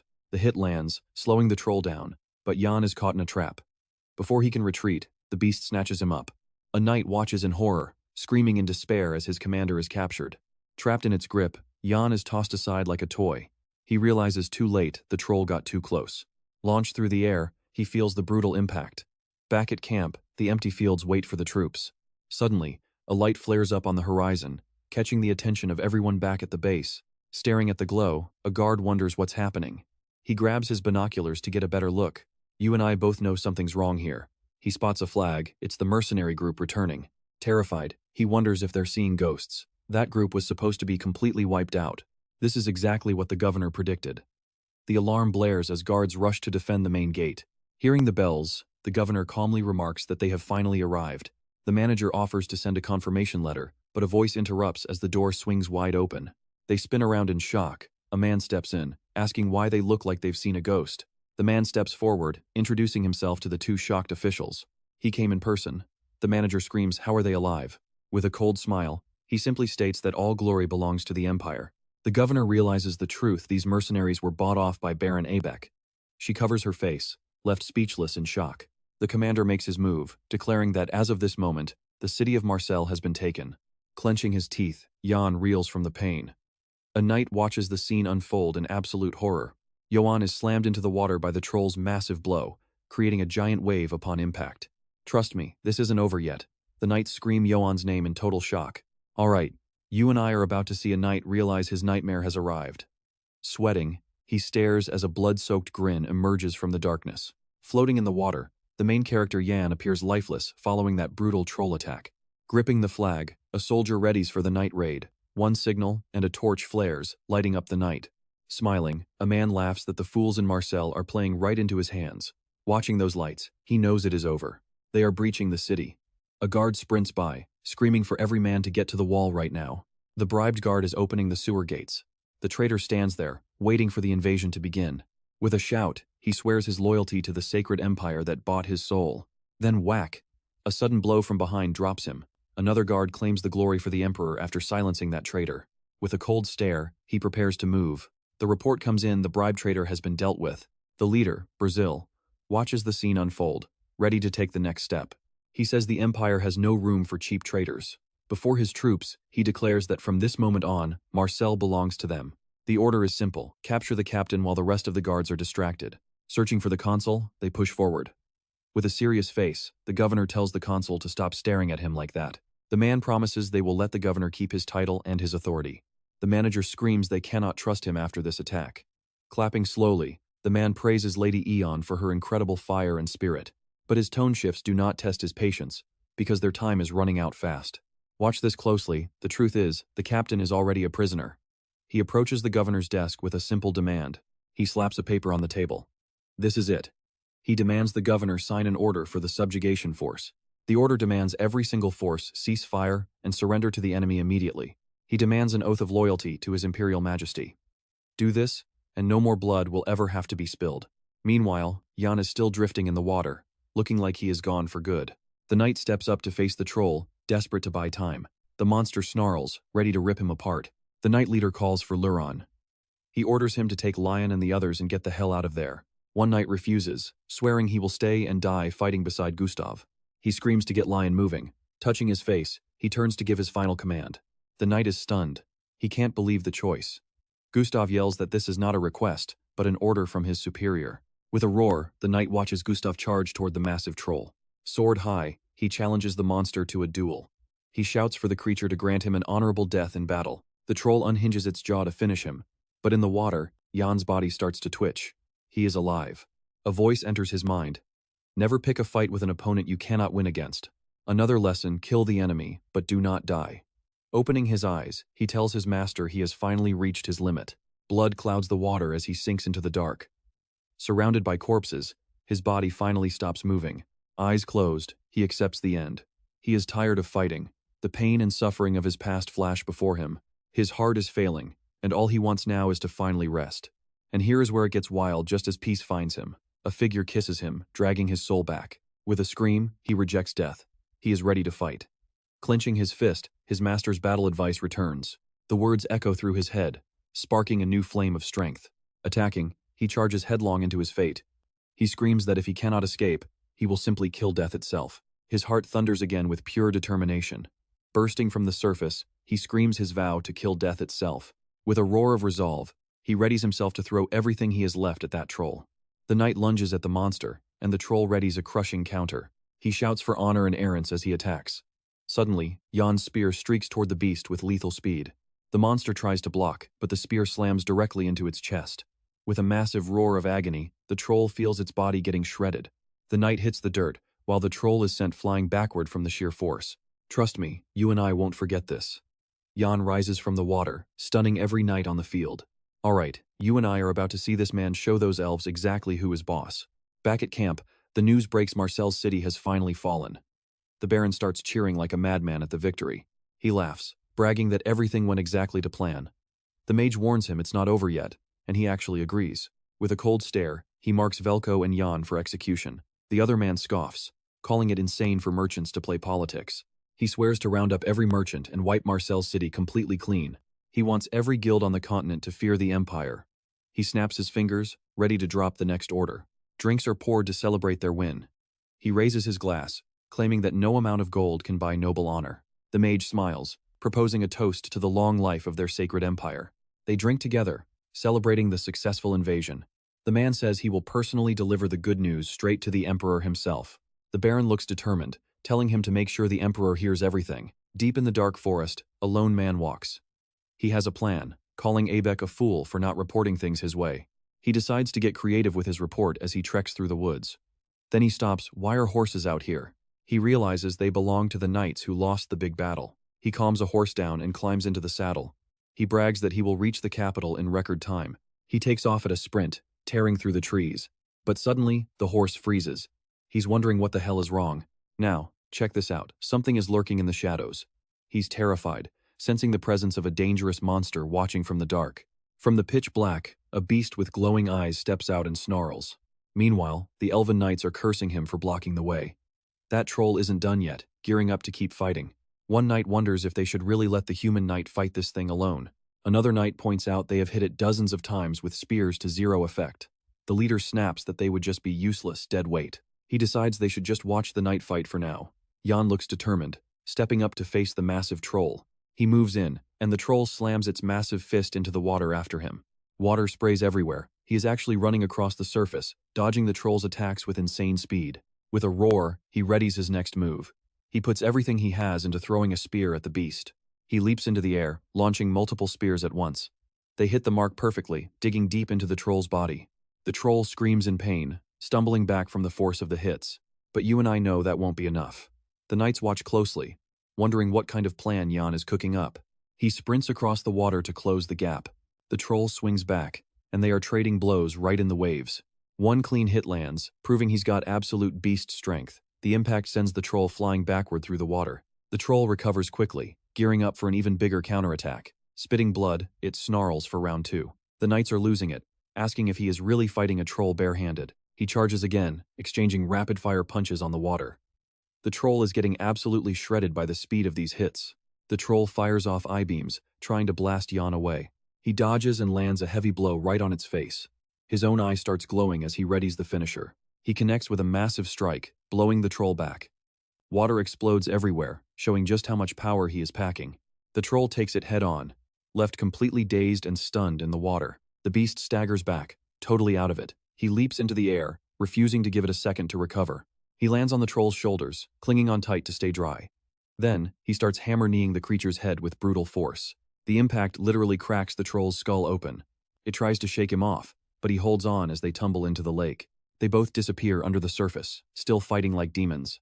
A knight asks Gustav what is happening. The leader yells that they need to retreat before the troll regenerates its health. Standing on top of the troll underwater, Yoan readies one final, deadly blow. A terrified knight asks what Lord Yoan is doing. He is actually prying the troll's mouth open to attack from the inside. With a shout, he strikes deep. The troll thrashes wildly in the water, screaming in pure agony from the sheer impact of the attack. He grits his teeth, finishing this. And trust me, you and I will never forget him literally ripping the troll's jaw off with raw strength. Alright, you and I are watching a bloodbath as this troll thrashes in the water. The troll's jaw is torn clean off, letting out a roar that leaves the knight screaming in absolute terror at the scene. With a grimy face, he says it had to be done before the troll's body finally sinks into the water. Now floating, the troll can no longer regenerate from the massive fatal wound it took. Karamov continues chasing the horses while the man screams, begging the monster to just let him go. He thrashes wildly, screaming to break free from the beast's grip while wondering if this senseless death is really his end. The danger closes in, and with one last scream, he braces himself for the absolute worst. Horrified cries erupt as the knights watch the carnage, one of them rushing to a wounded comrade lying bleeding on the ground.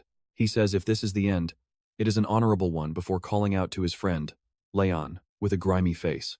Worried sick for his comrade, Leon spits out blood as he prepares to speak his final, heavy words. He asks Gustav to tell his father he fought bravely, and through tears, Gustav promises the message will be delivered.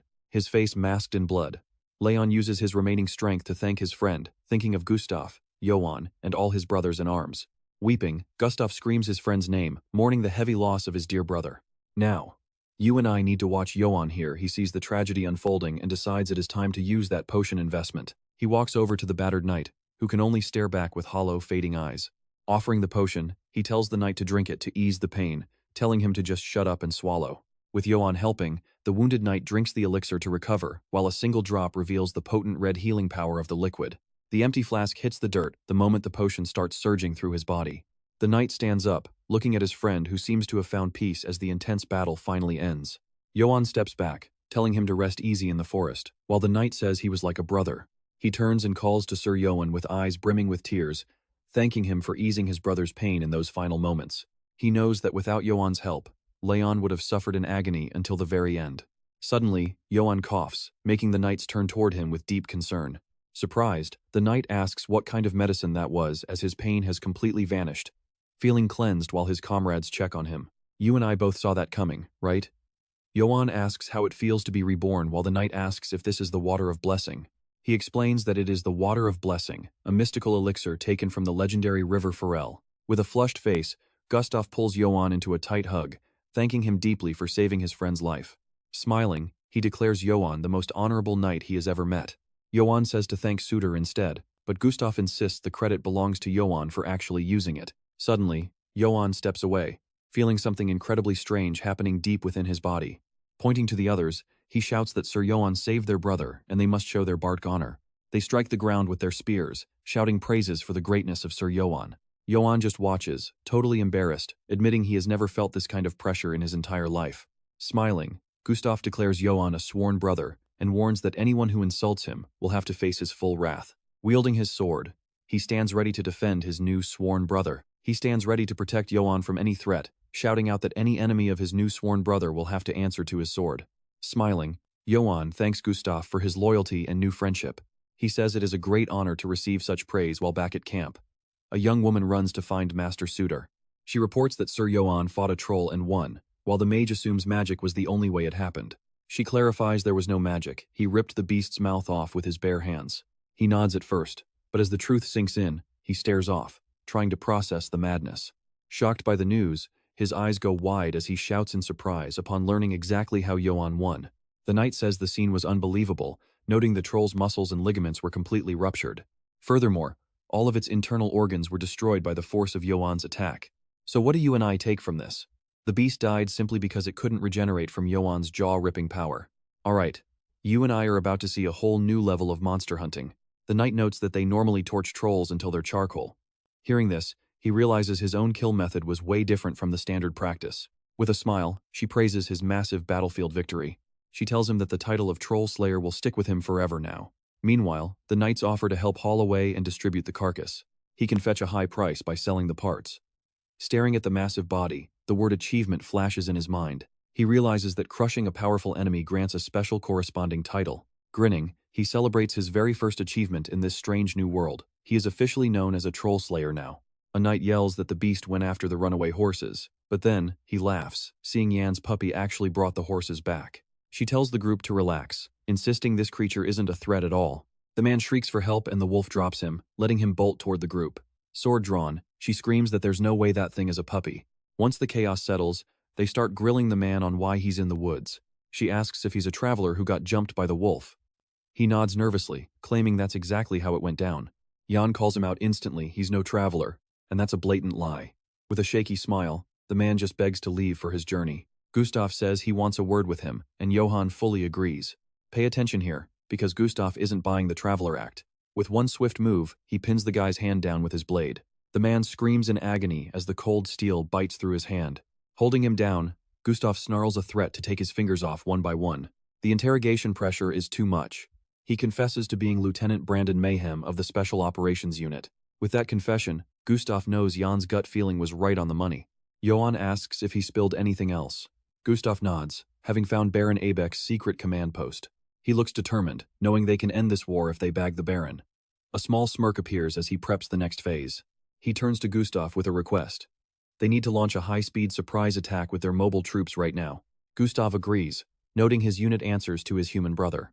Yoan orders them to finish the expedition with one single strike. Gustav shouts for everyone to get ready fast. A few hours later, they track the Baron's base deep inside the forest. The cavalry charges with a roar, calling it harvest time. A guard hears the noise and wonders what is coming. Another screams it's a surprise attack by the elves. Gustav yells to find Abek and kill the rest. The Baron's men scramble in panic, crying that they were promised safety here. The mage watches in total shock, unable to process it. Let's pause. Did that troll actually fail to stop them? She decides to run for it, screaming for her Imperial Majesty in despair. With the enemies broken, Yoan says it's finally over. He walks toward the Baron's tent for the final showdown. Gustav says the Baron is inside and a special gift is waiting. Yoan steps into the tent with heavy, purposeful strides. A knight reports the man confessed everything after a beating. With a filthy face, he stares ahead, ready for the end. His head is bowed, silently lost in his own thoughts. Back in the city, the crooked merchants are displayed for public shaming. He flashes back to the moment he almost drowned in those cold waters. Reaching under his cloak, he gets ready for the confrontation. The terrified Baron screams, asking if he's a ghost back for revenge. Yoan stands over him, calling his name with a look of pure, burning rage. He declares he's finally here to judge him. As the battle ends, the camp is torn down. Everyone prepares to move out. The female knight confirms the bandits are wiped out, and they are heading home now. Smiling, Yoan tells them their help won't be forgotten. He waves goodbye to the knights who fought by his side. The elven cavalry rides off, leaving the scarred battlefield behind. The infantry marches out too, following orders to retreat. They sigh in relief now that the bloody fighting is finally over. One knight cleans his armor, wondering how Yoan Ites survived that lethal poison. He's sweating, questioning if he wasted the entire vial. Seeing Gustav beat the Baron, he wonders who these people are and why they follow Yoan so loyally. Trust me, his perfect plan just went up in smoke. Now he's just a sweaty mess, screaming at everyone to stop staring. Alright, you and I are diving back a few months to the Baron's territory at Gosen Castle. A wineglass hits the floor, kicking off this tragedy as the terrified Baron drops his cup. He hopes the Lord is well, but Lord Geeson just stares him down with ice-cold silence. He demands the war funds Abek owes him while a young man holds a glowing staff. The youth hands over a scroll, which the Lord takes with a suspicious, piercing look. His eyes widen when he sees the paper is totally blank, and he screams in fury. Why give him empty paper? The Baron bows, claiming the Emperor needs his help once more. The Lord yells for him to stop the lies, refusing to be a used-up pawn again. Leave now before I cut you in half, he roars, but the Baron just wants a seal. Pay attention. You and I are about to see if he accepts this dangerous proposal. The Baron puts his family name on the line, swearing the Emperor will grant a title. The Lord eyes him seriously, noting 50 years have passed and Abek is still desperate. With a snap, he stamps the blank scroll and tosses it back, telling the Baron to take it and leave. If you steal my credit, the Lord warns, I will rip that tongue right out of you. Abek grabs the scroll, already thinking about how this misplaced loyalty will serve his own ends. He smiles, knowing this loyalty is a perfect tool, while the knight carries out the plan. A man looks at the letter and realizes this is a clear, high-stakes conspiracy in motion. Karamov, the Imperial Guard captain, states the plan is to frame northern families for treason. He calls the Baron's plan sacred, making the Baron ask if he senses poison or if it is just his imagination. Karamov says he is merely guessing at the Baron's disgusting plan. He smiles, saying he never expected someone like him from that family, and the Baron screams to watch his tongue. He asks if Karamov knows about the Northern Massacre, accusing him of killing women and children, asking how he dares speak. Screaming, he calls Karamov nothing but a hunting dog doing the Emperor's dirty work. Grabbing him, Karamov asks how someone like him dares speak of honor when he is just a sword following the Emperor's orders. With a cold stare, he declares that the Emperor's honor is his own honor as well. He tells the Baron they are nothing alike, then snaps his fingers to deliver punishment. The Baron falls, coughing from the blow, while Karamov warns him never to insult the Emperor's orders ever again. Angry, the Baron claims this whole mess is Karamov's fault and his alone. He recalls the knight who couldn't kill, and with a dirty face, continues his plan. Stick with me, because even in the dirt, he thinks he is the one who will laugh as a soldier approaches. A soldier shouts that Marseille City has fallen to mercenaries, and the imperial flag has been raised high. The entire city is now under the total control of mercenaries allied with the Baron. The team reacts in total shock to the news that the city of Marseille has officially been taken from them by traitors. With a serious gaze, Yoan observes everything, already plotting his very next move. Laughing, the Baron celebrates the success of his plan and prepares his next order. He keeps laughing, satisfied he fooled everyone and conquered the city, while the captain yells for an explanation. Stunned, he declares that Bradil has captured the governor and will bring the surrender. With eyes full of hate, he states his first demand will be the boy's body. He plans to sever his tendons and parade him through the empire as a trophy before eventually hanging him from the gallows. For his final act of vengeance, he will whisper into his ear that he was the one who killed his father. Back at the camp, they prepare as the gate opens and a figure emerges from the light, ready for a showdown. The light catches his face, revealing his true identity to everyone watching. The Baron smiles at his victory while Yoan just stares him down as he runs forward screaming. Bring out the bastard who dared to challenge me, he shouts. You and I are leaving off on a crazy cliffhanger as Viako steps forward to face the shocked Baron. All right. You and I are about to watch the governor face down a traitorous Baron who is currently screaming in pure desperation. Outside, the knights are still guessing what is happening. Inside, the governor bows low, thanking Sir Yoan for all his incredible work. He honors the warrior for his efforts and celebrates his safe return from the chaos of the battlefield. Yoan just smiles, accepting the warm welcome but insisting the credit belongs to the mercenaries who fought by his side. You see, the night before, Yoan had pulled Goran and Khan aside for a very specific favor. They were confused, but Yoan knew Abek understood the city defenses perfectly and could slip through the walls at any moment. His command was simple: protect Governor Velko from the imminent danger. The mercenaries just laughed it off, claiming they were not anyone special. Yoan just gave them a thumbs up, showing total confidence and leaving them wondering why he was suddenly acting so proud of them. Now pay attention, because this is where the Baron invasion plan falls apart as the governor sternly declares he will pay for every crime. Terrified and broken, the Baron can only stare back, his voice completely failing him. He screams for his commander as he is hauled away, while high above, the Empire flag rises to claim the walls. A guard tosses the enemy flag aside, signaling liberation as the victory bells begin to echo through the city. A musician strums his lute, starting a new song about the dark shadows that once hung over the city of Marseille. The lyrics describe the betrayal of the mercenaries and the terrifying troll that once attacked them. Flower petals rain from the sky, celebrating the hero who saved them all.